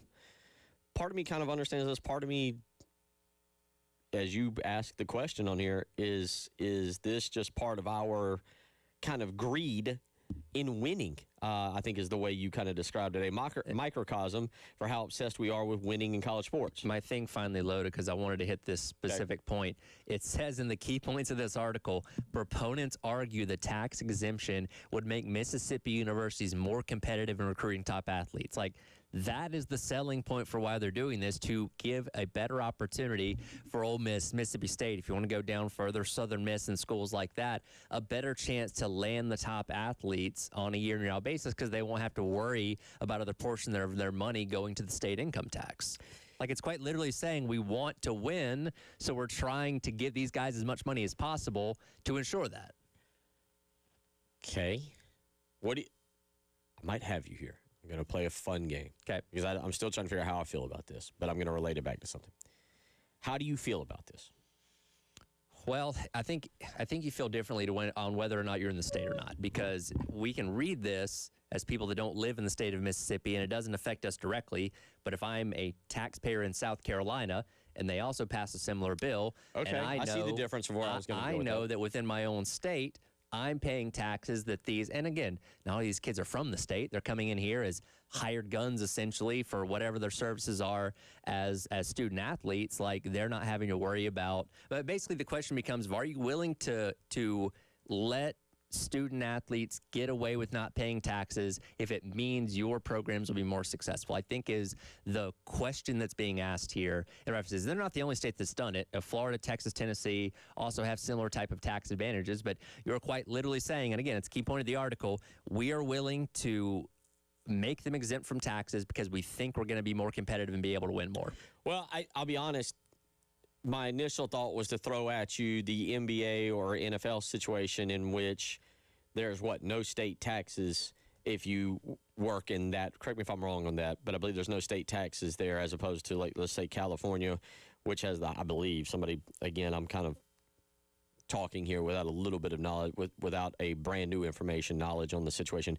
But, and I say that because in Florida, if you go as a professional athlete and you move down there and, 41 of your home games there are non-taxed in the NBA or whatever. And it does matter what state the game takes place in. Exactly. So if you are playing for a Florida team, you got more games at home, so you'll get more games with those tax exemptions as opposed to, like I said, California, where you're going to have a heavier hit to your game check because of that. The other part I'll do, so let's tie this in here for a second with something that's taking place with South Carolina men's basketball that I think is a positive. But Eli Ellis has announced he's going to start a podcast. I'll be surprised when I saw this yesterday. I'm actually surprised he had not already started or did not already have a podcast. So I was a little surprised by this. It's going to be called House Money, is what he is referring to it as. And in this situation, see, I liked this. Let's start with the fact that I like this for NIL. I feel like this is why we do NIL, that Eli Ellis can sell himself, sell his podcast. He can go to businesses around town here or nationally. He can get a sponsor, let's just say by Powerade or some sports drink or something. And a shoe company can come in and do it, and he can make money that way. I think that's the spirit of NIL. The question is how much is he making? And let's say now it's $500,000. Yeah. If you're not being taxed on that, that's where I'm like, oh, that is a true competitive advantage playing in the state of Mississippi. Yeah, it definitely is. And you're right. That is kind of within the nature of what I think the original spirit of NIL was. And I think if you look at situations like that where this guy, using his notoriety, is putting out a product on his own that he can sell to advertisers or whatever, I think most people don't have a problem with that. It's the direct pay-to-play model of this, where like, all right, X quarterback is going to come in here. We're going to pay him $2 million just because he's a quarterback and he's really good. I think that's where people kind of create more of those problems, because it's purely about just the player playing as opposed to using their image and name, image, and likeness. Let me ask this, because I haven't read through this whole thing. What is the definition? I'm going somewhere with this. What is the definition in there of doing it for NIL, name, image, likeness? Like in terms of how the NCAA defines it? Well, wait a minute. How does the tax code, in reading this, how does the tax code define NIL? Let me give you the example. Technically, one of the things you and I do sitting here is we're promoting ourselves. Y'all hear me do it. I joke around about a lot of dumb stuff, but some of it is self-promotion. Dave's talking about his love for guitars. You talk about your love for NASCAR and for wrestling, which, by the way, we got to get back to that Trick Williams thing. You got to get. We somehow have missed that for 2 days. Okay. But the bottom line is, we are not only in the business of talking sports, but there's a level here of egotism for us and self-promotion.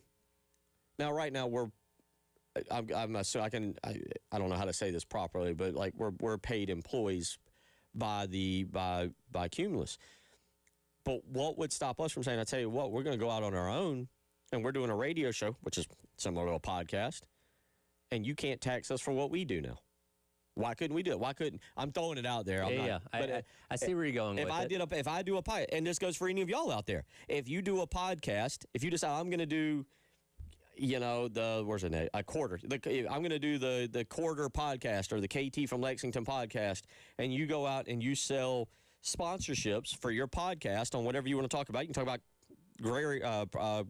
prairie dogs. For some reason, they've been popping up on my Instagram lately. But you want to talk about, you get the point. Whatever you want to talk about, sure. And you sell a sponsorship, and whatever money you're making, how is that actually different than what the kids are doing? And why would you be taxed for that? Yep. So this is technically, I reckon, open. I mean, I'll just throw it to you. KT from Lexington text in. Let's say KT from Lexington wants to sell T-shirts with his face on it. That's NIL.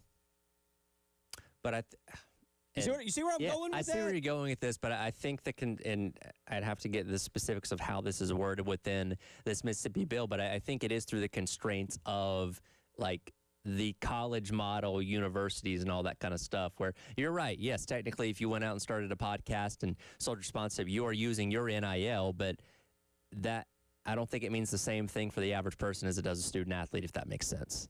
I don't see. That's where, as a state resident, I would draw the line. I love what you're doing, but as a state resident, is it open to me? Now, Mississippi's the one. The University of Mississippi, Ole Miss, is the one that benefits the most, because they're the one right here who is throwing all kinds of. Mississippi State's not playing the same NIL game that Mississippi is. We agree on that. Oh, sure. So Mississippi State's like, all right, they're keeping up with the Joneses.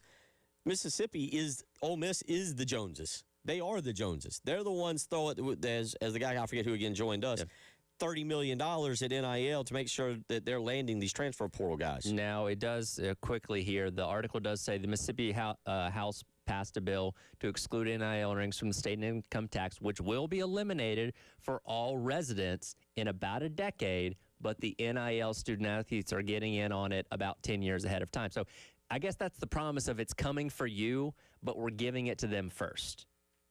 Whether that makes you feel better about it, I don't know. It's the state politician promises. Ha, ha, ha, ha. Yeah, that's right. They can say that, and then it doesn't happen because God knows where we're going to be in 10 years. But, yeah, that I guess that's their selling point here is, well, it's coming for you, just not yet. My thing would be, okay, I'm great with it, but I want to start my own podcast on how to cook bacon properly. And when I do that, I'm going to pick up Episode 1, not in microwaves. Yeah, I'm going to Hormel or what's Oscar Mayer, whatever, and I want a sponsorship. 803-404-6100. We wrap up the hour next.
$148 as we roll along here on your Wednesday afternoon.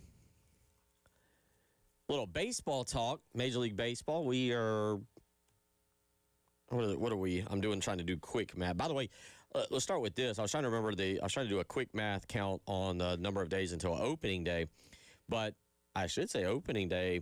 Is it tomorrow? I know America plays on Friday. Yes, they do. In the World Baseball Classic. America, is it Brazil, I want to say? Yeah, we open with Brazil. Yeah, Brazil Friday night at 8 o'clock, which there'll be no Gamecock baseball on that night, so you can watch that, largely unopposed there. But, yeah, they get started coming up on Friday night. The World Baseball Classic goes on for a couple weeks, and then right here at the end of the month, you get opening day, which I believe is on Netflix this year.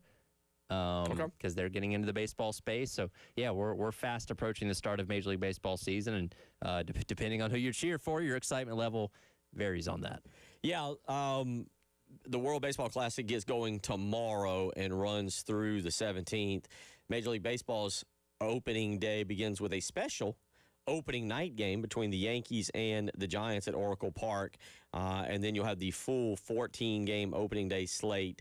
It actually marks the earliest traditional opening day in league history. And again, that will be on Wednesday, March the 25th, with the full slate coming up on Thursday, March the 26th. But the World Baseball Classic getting underway tomorrow, and as Tyler just mentioned, again, it'll be the USA taking on Brazil on Friday. And I think they go Friday, Saturday, Sunday in that series. I was looking at the starters for that. But Tyler, let's come back to Major League Baseball, and let's start with the Atlanta Braves. It's been a tough offseason so far. Yesterday, they get some bad news. Yeah, Jurickson Profar, who, if that name sounds familiar to you, he missed half of last year when he got popped for PEDs. After like 3 games to start last season, of course, he could come over from the Padres the season before, so he missed basically the first half of the season last year, came back and played the back half, but the Braves were kind of done for the most part at that point. So expectations were okay. It's going to be back in the fold for a full season this year.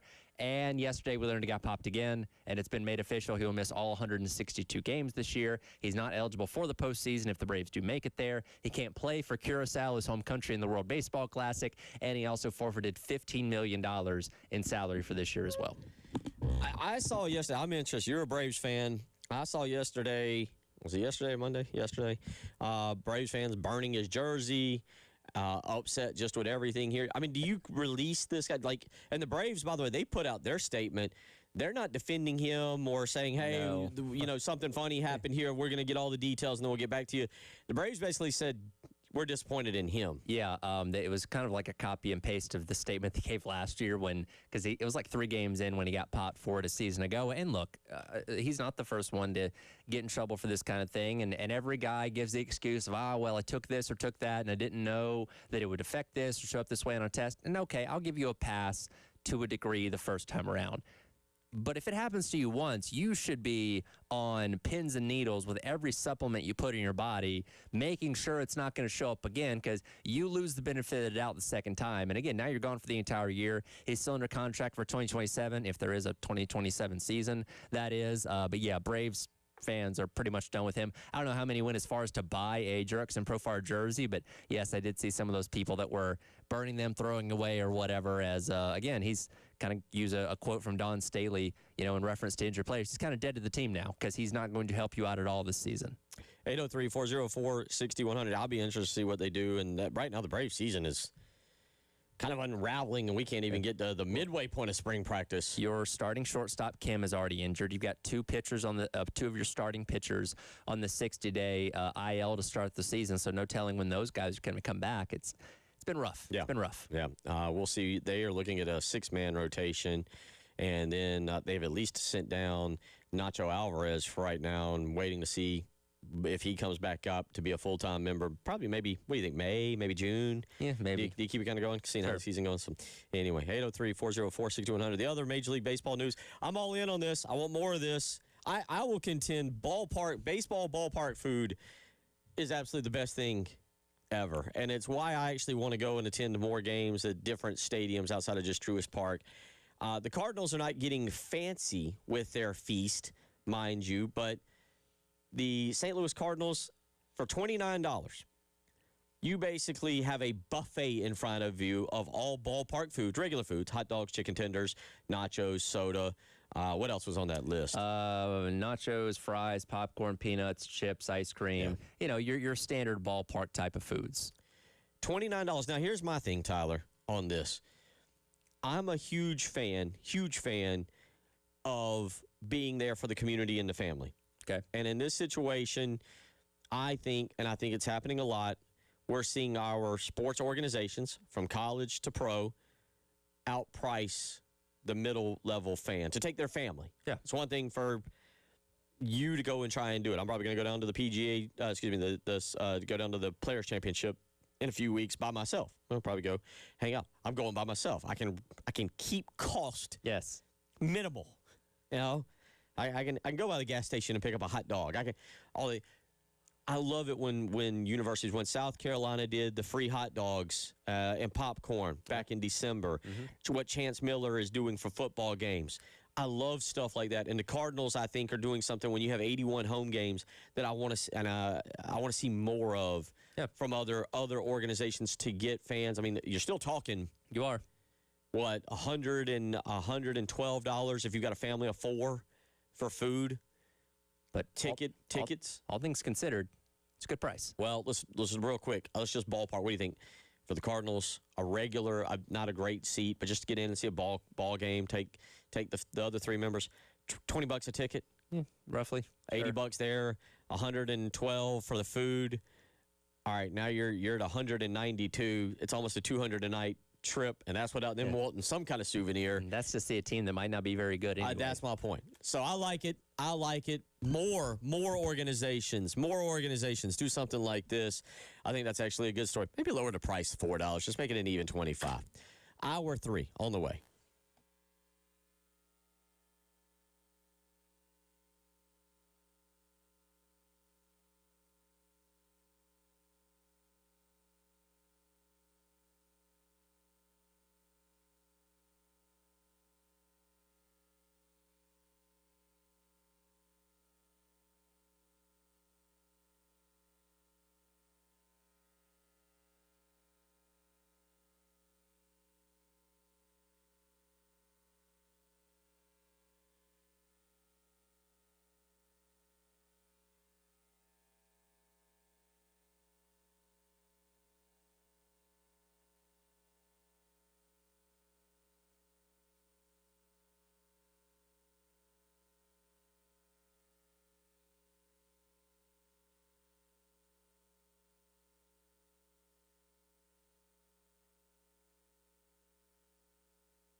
Final hour of the Wednesday program.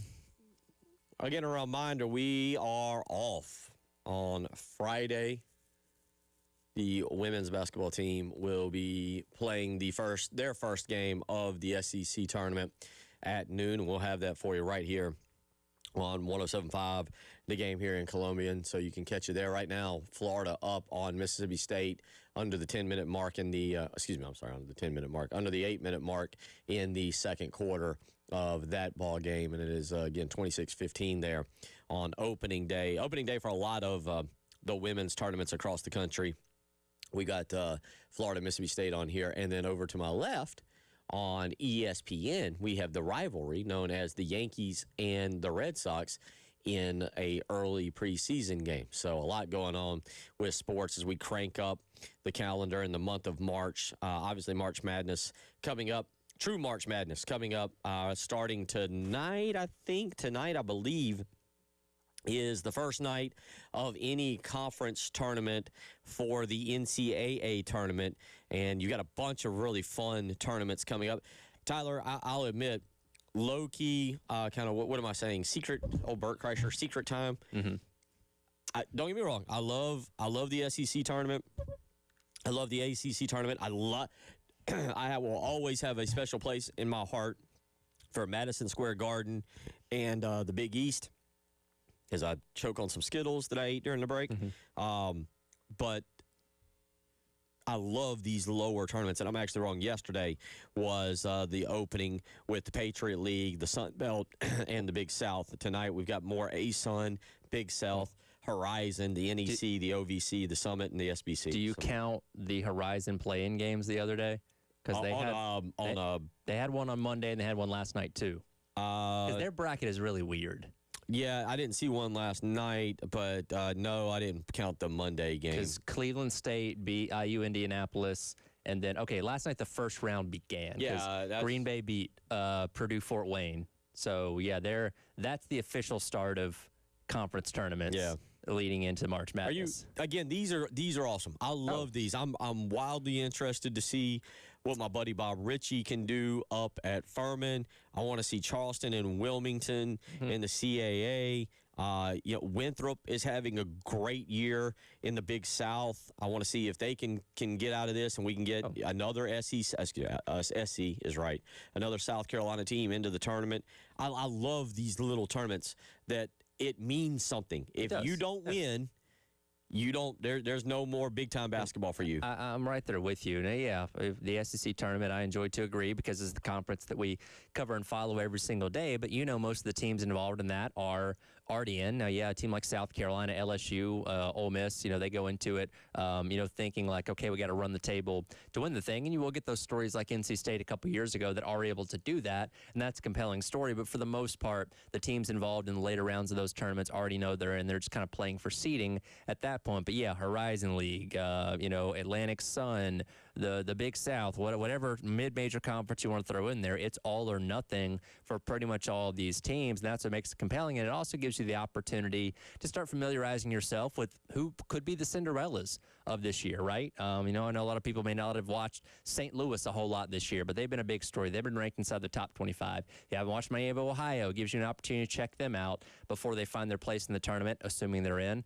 Ask Bruce Pearl about that. Yep. And it starts building the narratives of what these stories are going to be. And sometimes it is that team that enters their conference tournament as a 6 or 7 seed that goes on a run and makes their way into the tournament for the first time in 20 or 30 years. That's what makes March so special. And, that's why as we talk about expansion, I do worry that some of these type of teams are going to get the short end of the stick, which I hope is not the case, because they are what makes this time of year and this tournament so special.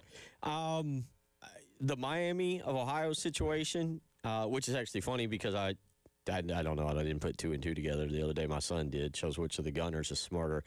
I had a friend coach at Miami of Ohio, so I have a Miami of Ohio shirt. Okay. And I was wearing it, and Austin goes, did you order that to like bandwagon yours? Yeah, he's like, I kind of looked, I was like, oh, I do have that. They are an interesting story because, as you said, Bruce Pearl, they are kind of, if you're looking at 2 teams that would be on the bubble for Miami of Ohio, if they weren't to win their conference, they would be there, depending on how you feel and what you think. They have one of the worst strength of schedules in the country. I mean, I think I heard they played 3, maybe it was definitely 2, might have been 3 Division II teams. Yeah, in the non-conference. They have one game in Quad 1 or 2, and that was Akron, who's kind of their the toughest adversary as far as the MAC goes. That could be a reason why they don't win the MAC tournament. But yeah, most all of their stuff has come against Quad 3 and Quad 4 opponents, including some Division II opponents. I think there's something to be said about still being undefeated because basketball's hard, and winning that many games consecutively is not easy. That's where I lean towards this. And I can't take anything Bruce Pearl says seriously, considering the fact that his son's team is on the bubble right now, and we said that had nothing to do with the conversation. I don't buy that one bit. We'll come back. I want to circle back to that. But with Miami of Ohio, they keep winning these games by 2, 4 points, pulling them out. I liked Travis Steele, and then he lost his mind over the weekend. Was that like last Friday night? Got a technical, shoved over a sound, a speaker, a big one of those big speakers that DJs bring out, and there was a DJ from Western Michigan that was playing music, and Travis Steele just shoved it over as if it had attacked him, and it really came across poorly. But then Bruce Pearl comes out and goes, well, Auburn and Miami of Ohio, if they're both on the bubble, Auburn should be in. Everybody went, all right, Chief. Convenient that's the team that's on the bubble. No bias whatsoever. But, Tyler, let me ask you this, because this is really interesting. I didn't really do 2 and 2 on this until I saw it brought up. You talk about, like, all-time villains, and I love Bruce Pearl, and I know him personally, and I've gotten to hang out with him, and I like Bruce Pearl. What he did to the Auburn players, we talk about players having leverage and the transfer portal and all this. The day before the start of practice for basketball, he's like, you know what, I'm retiring, and Steven's in charge. And those guys came to play for him. They came to play for him, to be led by him. And he bounces on them, putting them in a position where they can't transfer or they won't play this season. They were stuck. He stuck them and said, you're with my son who you didn't come to play for. He's your assistant. He might have recruited you, but you didn't come to play for him to be the head coach. You came to play for me, but I'm out. And Steven's going to take over. Yeah. Yeah, that's a crappy thing to do, in my opinion. If you had this decision made up for a while, and I don't know, maybe you woke up that morning and said, all right, I'm done, and that in and of itself is its own debate. But if you knew you were going to do this, waiting until they couldn't go anywhere is a pretty crappy thing to do. I mean, don't get me wrong. On the outside looking in, if I didn't know Bruce Pearl, if I had not had a chance to interact with him and laugh and see his personality and see some other things of generosity that I've seen him do, I can see easily, based on his history, why people are like, this guy's one of the biggest scumbags to come wandering through college basketball in a while. Because the more I thought about that, and it is mildly funny because we feel like I think players hold more colleges hostage now than colleges holding players. And for him to get right up to the day before the start of practice, where, again, you can still enter the transfer portal and redshirt, but you sure as heck aren't playing this year. You have nowhere to go. Right. Yeah. That's, again, you're kind of locking those guys in. If he had decided to retire right at the end of last year, they get bounced in the Final Four, and then 2 days later he says, all right, I'm done, Steven's probably not the coach, right? No. Like, they're going out and hiring somebody else because it's obviously a very attractive job. And, again, a lot of those players may have opted to go play somewhere else because they wanted to come there and play for Bruce Pearl. So you're not only locking the players in, you're basically forcing the hand of the university to make your son the head coach. Like, it's all around bad look to me. I had kind of glossed over it when it happened, but as it kind of got brought up the other day in a little podcast I was listening to, I thought more about it. I was like, yeah, he absolutely stuck it to those kids. 803-404-6100, how you can weigh in. Again, last night, South Carolina baseball trounces USC Upstate. Thank you. I was going to say, yeah, I blanked. And 12-3 in that ball game. They get the bats going late. We had a texter earlier hit us up. I think it was Russ. He said he was pretty nervous when it was 3-3, and that wasn't for the first several innings. That was a very, very unattractive game. It was, and I'm right there with you. I got nervous watching that as well, and I had this on my second screen because I had basketball on the main TV, and you're kind of keeping an eye on it. And Carolina scored those runs there in the bottom of the first inning, but then it was 1-2-3, 1-2-3, 1-2-3. They were not getting anything going on the base paths through the early part of that game after that first inning, and then USC Upstate goes out there, puts up some runs there in the top of the fifth inning and makes it uncomfortable. They tie it up in the top of the sixth, and you're like, oh boy, this is going sideways. And thankfully for Carolina, they were able to break it open there in the bottom of the sixth with all the runs they scored, and were able to cruise from there. But, yeah, you got in the late stages of that game like, whew, oh, boy, is this another Queens-type situation again? Now, Upstate's a different team that we look at compared to Queens because, again, Queens was historically just horrible last year. But, yeah, there is never an excuse for South Carolina to lose to mid-majors, let alone multiple ones. And I know it's been a weird college baseball season, and we've got teams getting upset left and right. Northeastern took care of LSU the other night. Like, these things are happening on a nightly basis, but that doesn't make this fan base feel any better by using the excuse of, well, look at those teams. They lost to mid-majors because guess what? Those teams are ranked, and we still assume they're going to be pretty good. We can't guarantee that for South Carolina. You're right. South Carolina's in its own boat right now with what it's trying to accomplish. Patrick Evans led the way last night. 4 hits and 5 at-bats, 3 RBIs, 3 runs scored, 1 strikeout, no walks, and he had a nice little home run to boot that he can feel very, very good about today. The win goes to Cooper Parks last night for throwing. Do you know how many pitches he threw? I hope you do, because the box score I got here on Gamecocks Online did not tell me. I think I got to pull up the PDF version. Do you know how many batters he faced? He only faced 1. Or no, I got 2. I got him down for 2 on this. Yeah, because he walked 1 and struck out 1. Yeah, they were doing, and it depends on lefty-righty matchups and all that kind of stuff. But Russell, Lee, and Parks all went for a third of an inning last night. Cooper Parks gets the win last night, 1-1 on the season for him. Recorded 1 out, as we mentioned, 1 walk, 1 strikeout, and faced 2 batters. But thankfully, nobody. If he can finish with a 2-1 record on the season, above 500 pitching, nobody will remember that. I will say, my wife is now very intrigued by Alex Valentine's pitching style, where he does the back twitch thing, which he says is for timing. I think it's for show, but regardless, it has her attention now. So anytime he's on the mound, she's going to be paying attention. So if he's looking for attention, he's got it. Again, South Carolina tonight against Charleston Southern over at Founders Park. We'll get that going for you here later this afternoon as they get set up for that game tonight. Should be. Is this good or bad that I was about to literally say should be a good test for the Gamecocks, and then I thought that is an awful thing. That is where this program has fallen, that I'm looking at Charleston Southern in a 6:30 game tonight going, oh, should be a good test. And now I'm like, I can't believe I was about to say that, but that's where we are. If South Carolina won tonight's game 5-4 and it takes a bottom of the ninth walk-off hit to do that, are we feeling good about it tomorrow? No.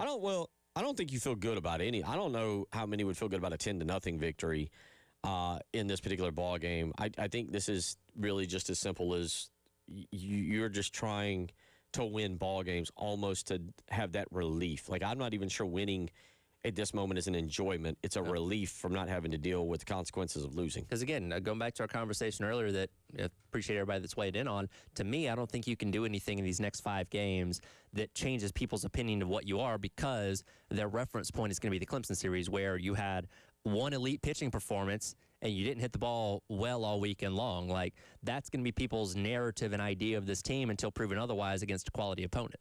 803-404-6100 is how you can weigh in this afternoon if you want to get involved. You're listening to Tyler Head, Bill Gunner, Captain Dave Adair. It is the halftime show.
2:19 on your Wednesday afternoon. Hope you're doing well out there. Staying nice and warm. It is a good day out there. Weather is starting to turn a little bit with us. A lot going on in the next few weeks, Tyler. A lot going on. Obviously, the women's tournaments, I was just mentioning it, getting underway today. Again, it's halftime up in Greenville. Florida's up 46-30. The men's tournaments will get going next Wednesday. Well, even earlier, but I should say what we were just talking about. The men's tournaments have gotten going, but the power schools, the high majors get going next week. The mid-majors are always a week ahead. So, yeah, you'll find out who your potential Cinderellas are by basically the end of the weekend. Again, those tournaments are a lot of fun to watch. And, again, you can get some pretty compelling games where, again, it means everything. Last year, St. Francis, I forget what conference they're in, but watching them play their way into the NCAA tournament was a lot of fun, and you'll get to see some of those stories take place this weekend. Yep. So you've got those taking place. The Bay Hill Invitational is getting going down there. That is the tournament of the one and only Arnold Palmer. And then next week, and I kind of mentioned this, you have got the Players Championship down at Sawgrass that I'm going to try and attend next Saturday on the 14th. Rory McIlroy, the defending champion there. And then once you get past the Players Championship, it's just 3 short weeks away until the Masters here in town. But before that, we got to make a trip down to Florence to check out Darlington. That's right. That'll be that is actually opening weekend of the NCAA tournament. So coming up 2 weeks from this weekend. But yeah, I'm excited for it. Should be fun. So and obviously, as we said, March Madness will be fully upon us. So if you're just kind of counting down on sporting events, you've got the conference tournaments coming up. You got the NCAA tournament coming up, the Final Four. You've got, again, this week is a really good one, the Arnold Palmer Invitational down at Bay Hill. Then you got the Players Championship in 2 weeks. That's great for golf. Hockey and NBA are creeping closer. Are you like me? I was talking to Austin last night about this, and we kind of made a joke about it's almost time to start paying attention to the NBA again because we're getting right there towards the playoffs. Yeah. Look, the NBA where things are at now, look, they're addressing, the tanking thing or trying to that we talked about when Austin was in here with us the other week. Like, if you try and be competitive in the NBA, you're likely going to make the postseason, especially now that they've expanded it with the play-in tournament. So the regular season feels very inconsequential. And look, their playoffs last so long, man. It lasts like 2.5 months. So, yeah, for a lot of people, it's really, once you get towards the end of the regular season, when you start kind of tuning in and saying, okay, who's positioning themselves as whatever seed, and then you lock in for the next 3 months for the playoffs, basically. Yeah, so you got that. And then, as I mentioned, a month away, is the Masters starting on April 9th through 12th. And that weekend will coincide with the Garnet and Black Fest down at Colonial Life Arena. So you look at now and you look at really the next 6 weekends, Tyler, 5-6 weekends. A lot going on, a lot happening. It's going to be a lot of fun to kind of cover sports. And in the middle of all that,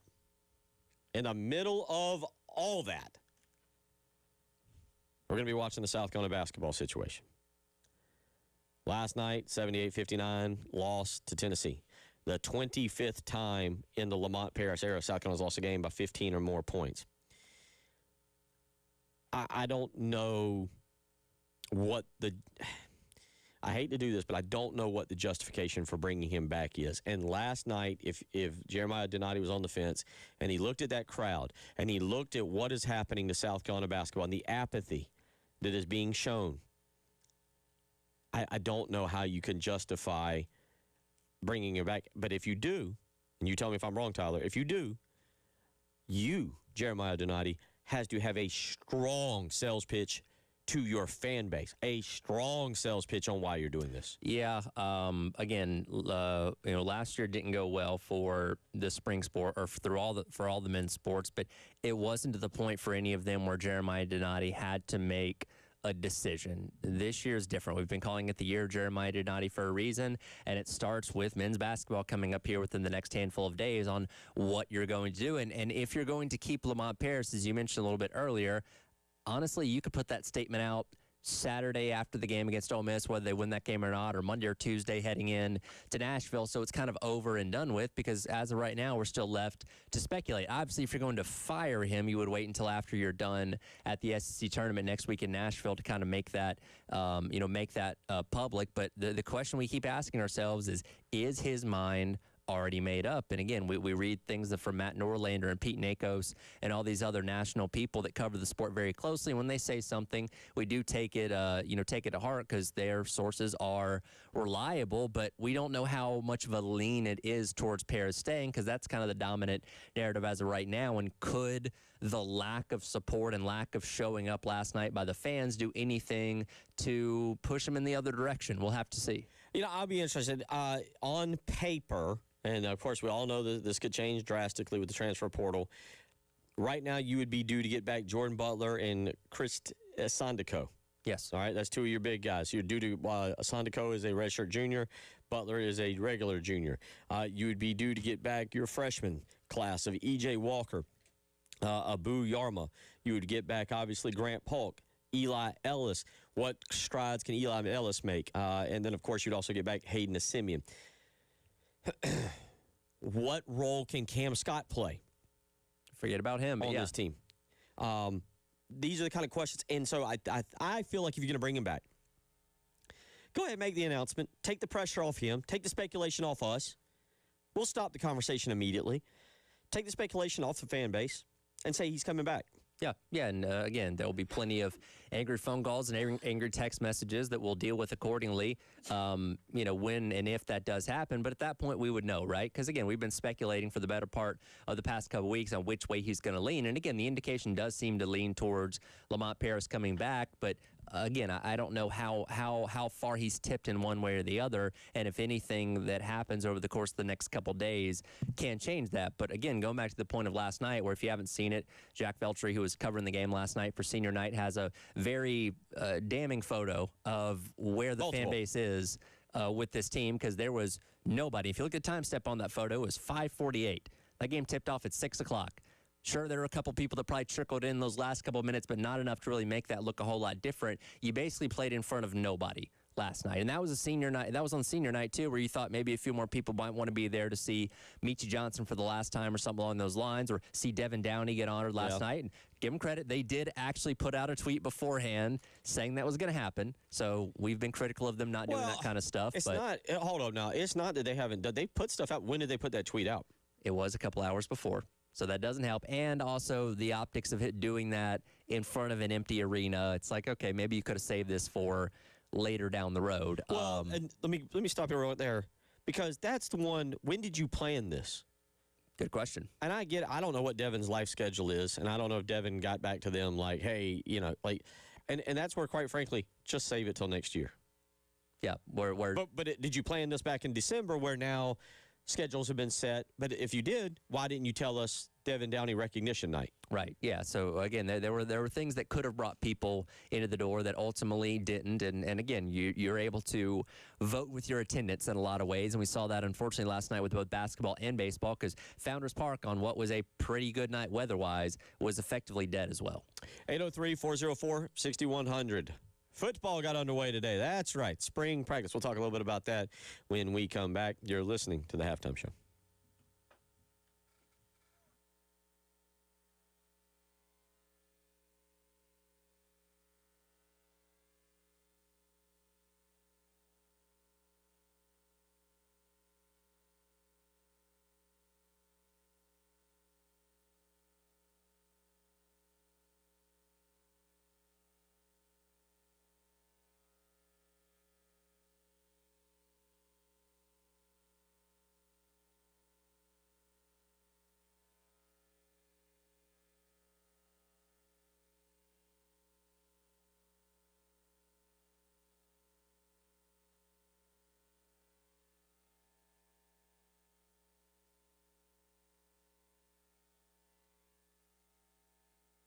Bill Gunner for Mid-State Roofing. Let me tell you, you right now might be thinking about summer things like summer vacations or spring break coming up. Maybe you got to get family together for Easter. So maybe your roof isn't on your mind, but I can tell you whose mind it is on. That's on Mid-State Roofing. That's part of their customer service and why they have been the leader in the roofing and waterproofing industry for over 30 years, because they're always thinking about your roof, even when you're not. And that's why they are there for you 24 hours a day, 7 days a week. And with spring showers coming up, summer thunderstorms, you need to make sure that that roof is keeping your operation dry and running. So give Mid-State Roofing a call, 803-356-1919. Again, it's 803-356-1919. That's how you can reach out to Mid-State Roofing today. Line up a maintenance contract, 803-356-1919. Tell them Bill Gunner sent you.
Eight zero 6100 If you hear anything you want to weigh in, how you can do that. A couple of y'all weighing in here. We were talking about Miami, Ohio, and Auburn. Text right in said it'd be fun to see if they make the big dance. I guess talking about one of those two. in that conversation. Another texter just talking about basketball, I guess, a little bit, and said city businesses are the ones missing out on the casual fans who would have just gone down and gone to games. That's a good point as well. Local advertising and all that kind of stuff. To the first texter's point there, I'm again assuming they're talking between Miami of Ohio and Auburn. Is it interesting if Auburn makes the tournament, considering the fact they're an SEC team that's not going to go very far? Or would you rather see, maybe Miami of Ohio gets obliterated in the first round because they're at 11, so they take on a 5. Maybe they get obliterated in the first round, or maybe they go on a deep run. Like, I'm more intrigued by their possibility than an Auburn team that's not really that great losing in the first round. Yeah, I'd like to see. That's one of the few times I'll say, give me the smaller team. Or 11 beating us. They'd be a 6. Yeah, 11 beating 6. So yeah, I'd say give me the smaller team in that scenario. I think the NCAA tournament is going to be so much fun because I think there's so much parity. You just start looking down the line. Michigan's great. Arizona's great. Duke is great. Houston's really good. Who else am I leaving off here? Just going down the list here. The 4 number 1 seeds, according to UConn. Although I watched UConn over the weekend, I got some questions about them. But yeah, St. John's and Rick Pitino. You look at them. Don't ever count out Darius Acuff, Arkansas, and John Calipari, who he's got listed as a 5 seed. You just kind of go down this list, and you're like, Kansas with Darian Peterson. Would it shock you if they made a run to the Final Four and got hot? No, not really. No. Yeah, it depends on how invested he is. We've talked about Florida and what they're capable of doing. By the way, Miami, Ohio, according to Joe Lenardi, how about you see him playing Kentucky in the first round? That could be fun. Like, I'd legitimately be intrigued by that because Kentucky's not up by Kentucky standards right now, and that fan base is frustrated with how things have gone with Mark Pope in year number 2. So, yeah, sign me up. I'd take that game. Kansas and Navy is on the other side of the bracket. So let's just say Miami, Ohio pulled the upset. You'd have them getting potentially Kansas in the second round. Probably be where the Cinderella story comes to an end, but I'd watch it nonetheless. There you go. So we'll continue to monitor that and see where all it exactly goes. But obviously, very interesting. Starting today, though, spring football. That's the next thing we're watching. And Shane Beamer spoke to the media yesterday. One of the things he talked about was just how different the spring is going to be without a spring game. Here's what he had to say. Not to blow up your question, but probably not. I think it'll be very much status quo, what we've done. We've always installed everything that we wanted to install during spring practice, whether we had a spring game or not. So it won't change, spring game or no spring game. What we're doing, we're trying to do a great job of teaching in the springtime what we want to be about as we get into Kent State and Towson and the opening opponents. That'll be more for the summer. Right now for us, Jack, it's more let's install this offense, this defense, this special teams. Let's lay this foundation. Let's figure out what we're really, really good at, maybe where we're not quite where we need to be and what we need to do this summer. That'll be the focus here this upcoming spring, and it's figuring out, what our guys do best and how to best maximize the offense, defense, and special teams for the upcoming season. So let me ask you this. Okay. I get where Shane Beamer's coming from. We're talking one day that's different for him, and he even goes on to say they may do something because they love doing that little draft, and he wants to see you know exactly the word he uses all the time: compete, compete, compete. And so he loves having competition, and I can see them doing a spring game just without the public. You, the fan, you, the listener out there that is highly tuned in, that is detailed, and wants to know everything about this football team. Is it a different spring that you don't get to listen to 14 practices, 14 interviews, sets of interviews, and then take what you hear, and go compare it to what your own eyes tell you in a spring game? Do you become far less interested because you're not seeing this football team? You're not seeing with your own eyes some of the things that you'll hear until September. I don't know if I'd go with less interesting. I think it's less exciting. And again, we know what spring games are. It's very vanilla, very basic, so you're not going to see all the complexities of Kendall Briles' offense if they did have a spring game this year. But just being able to see even the basic forms of it, I think it's something that generally interests people. Obviously, now that we know what's going on with the injuries on the offensive line, I think you'd be very interested to see, like, hey, what offensive linemen look good in this, simulated type of game? Not that it's the end-all, be-all in terms of what the starting five is going to be, but there'd be intrigue there of seeing how certain guys perform, what certain units look like, and all that kind of stuff. It is just like you don't have that, that marquee event at the end of it to look forward to in terms of gauging how good this team is with your own eyes for whatever it's worth in a spring game. And yeah, again, we're going to hear from Beamer, hear from assistants, players, and all that kind of stuff. And most of their stuff's going to give a positive spin, but there's a difference between hearing, hey, X receiver looks really good, and seeing Jordan Gidron go out there and catch a 30-yard bomb for a long touchdown in the spring game. That gives you a little bit of validity to back it up, and that can mean nothing by the time the season rolls around. We've all been to spring games and watched guys look like superstars that never see the field when the fall rolls around, but it's still a narrative nonetheless that comes away from it in terms of what intrigue it creates for those kind of guys that you're just not going to have this year. And yeah, the event with Darius Rucker and the block party and all that's going to be fun. I bought my tickets for it, yesterday, but it's not the same as seeing a tangible football game to some degree like you'd get with the spring game. We will have the audio for you tomorrow. The players talk today. The interesting part is going to be what Lenora Sellers had to say, and then us reading between the lines, overanalyzing, being overly dramatic about it. He was asked on what feedback he got from the NFL and if there were conversations about entering the NFL draft. Lenora Sellers said, yeah, we thought about it. After the third season, I think everybody thinks about it. It's just more like seeing more stuff in the pocket, just being more comfortable and stuff like that. Like I said, get into a rhythm and cover my feet. And one of the things he talked about was last year, one of his biggest issues is he thought because the offense was so up and down, and I think he didn't blame his offensive line, but he wanted to. He said he had a major problem last year with getting into rhythm on a consistent basis. I think that backs up what the eye test said. And, yeah, he's not going to be the guy that's going to throw his teammates under the bus, but I don't think we'd blame him if he did. But, yeah, he didn't look comfortable. He didn't look like he fell into rhythm in most games last year, and a lot of that did have to do with the fact that he was constantly under duress the entire time. Let's hear what Shane Beamer had to say about Lenora Sellers. This is yesterday again at his press conference. This is Shane Beamer talking about what Lenora's role is coming into the season. I think a little bit of both. There's been a lot of gelling that's been going on with him and Kendall since Kendall got here in January. I think that relationship is really strong right now. There's a compatibility, enjoyment around one another that I see just in my interactions with the two of them when they're together. So that's absolutely part of it. Whether Kendall was here or not here, there's a step that Lendoris has to take as a leader on this football team.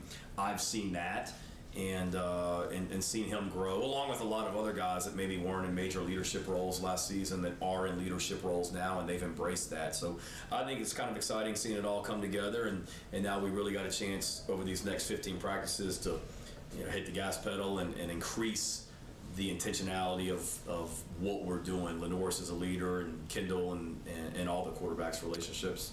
I have a suggestion that gelling is going to be the most overused word throughout the spring and preseason practice and all that kind of stuff in reference to the offense, in reference to the offensive line. Like, we're going to hear that word a lot.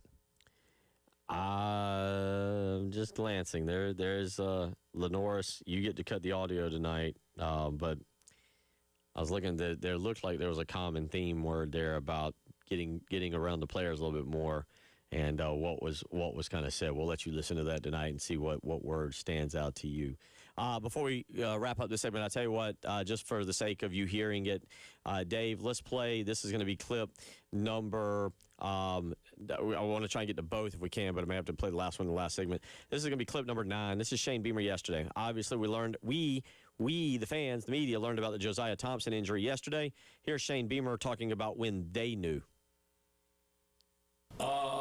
I knew that whenever we meaning Josiah, his family, the doctors, if and when they decided to do this surgery, that it would be most likely a season-ending type surgery. So we had this conversation with them last year and whatnot. But in regards to Josiah's status on our football team, in regards to whether he came back or didn't come back, from our standpoint, the surgery had nothing to do with it. It was, I always want what's best for each young man in our program, and Josiah is an awesome young man. His mom and dad are special people, and this will be the best thing for them to allow him to play football at South Carolina in 2027 and beyond 2027 as a hopefully professional football player too. This is the best thing for him to be able to just continue to be at his best.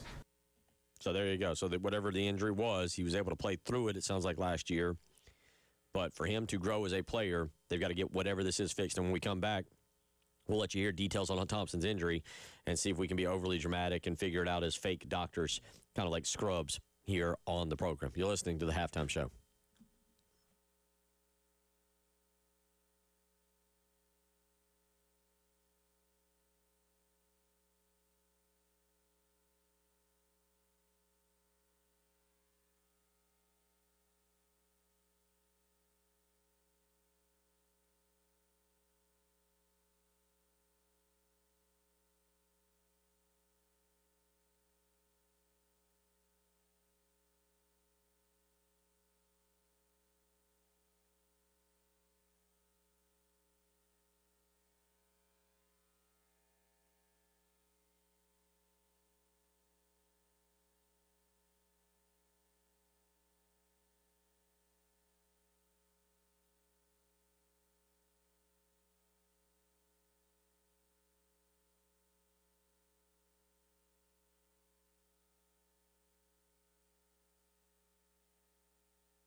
Baseball tonight against Charleston Southern.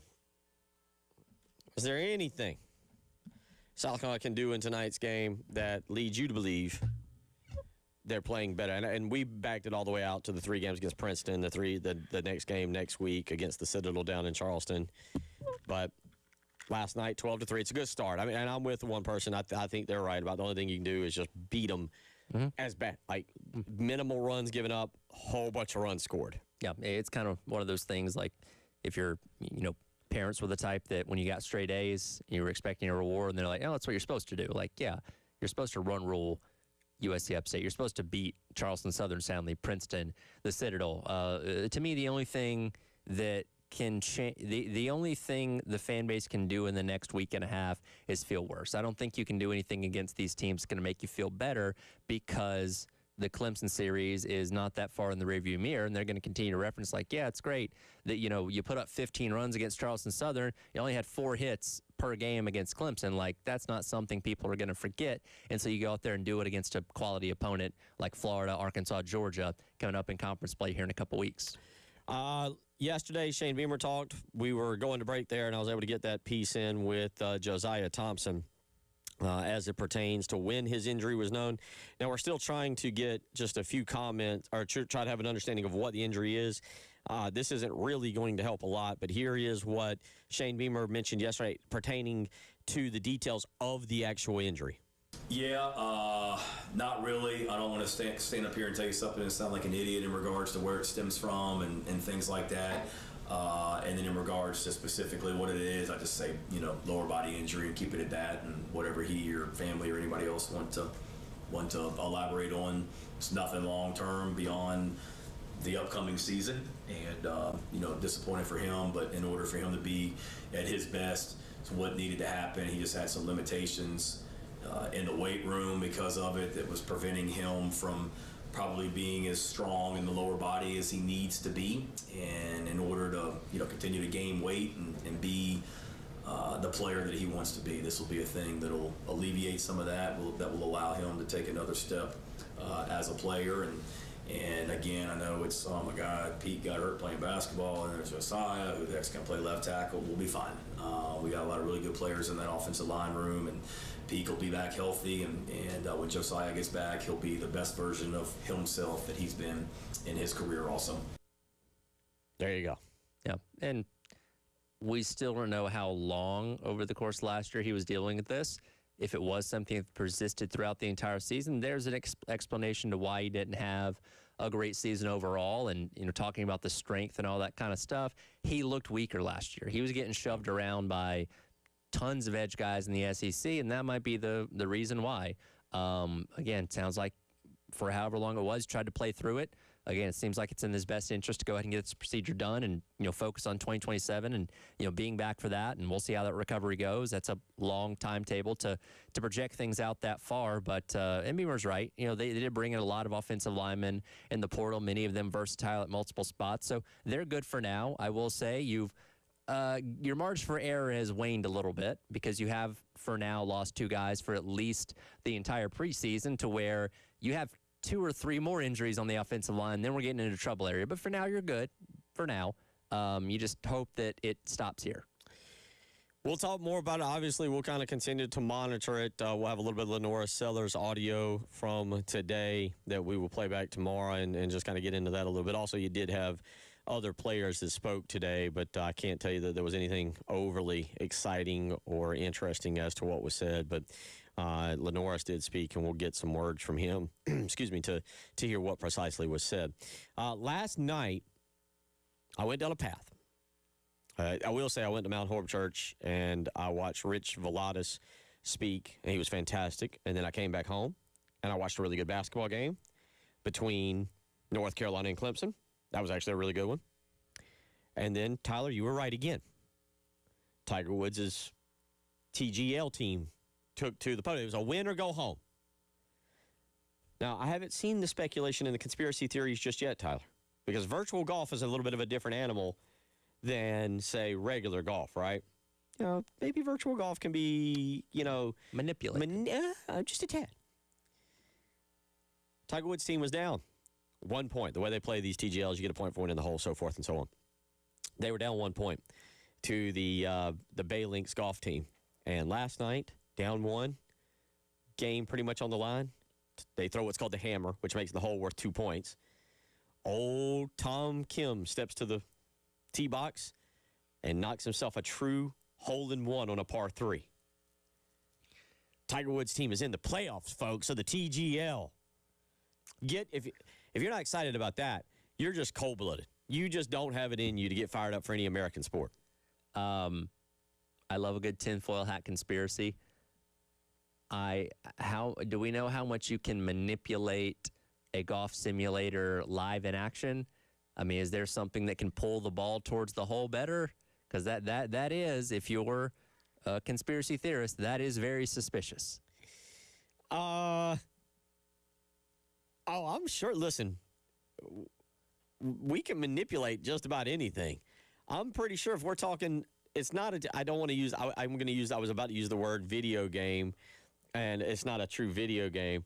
But, yes, I would be willing to kind of say that in this scenario, being able to control that and maybe the ball just having, like, as long as Tom Kim didn't, like, shank it, right? Mm-hmm. As long as the shot hit the screen and you can look at it and be like, okay, that looks like it would be decently realistic, right? Sure. You can go, wow, the ball, I mean, you've got, I don't know, I would say maybe depending on the ball, I'm guessing, but I would say maybe a 10-yard window, 5 left, 5 right, of where the ball, 5 yards left, 5 yards right, of where the ball could conceivably go. Maybe. I'd be willing to bet.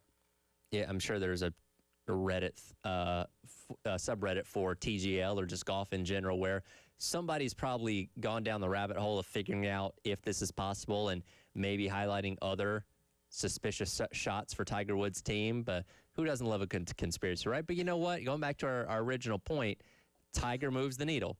And if the TGL felt like having Tiger's teams in the playoffs for them would help out ratings, don't you think they would do that? I'm not political. I'm not a political person. I really don't even know much about what is the go-to and the fake stuff on this. But I said Bay Links. It was Jupiter Golf Links last night, Jupiter Links Golf Club, that they were taking on. Newsweek, again, Newsweek has put up their article. What do you think their article would be, Tyler? Rigged Tiger Woods win sparks conspiracy theories amid TGL playoffs. We got another conspiracy theory, everybody. All right. If you didn't think you had enough going into March with basketball and coaching searches and spring practices, we got controversy.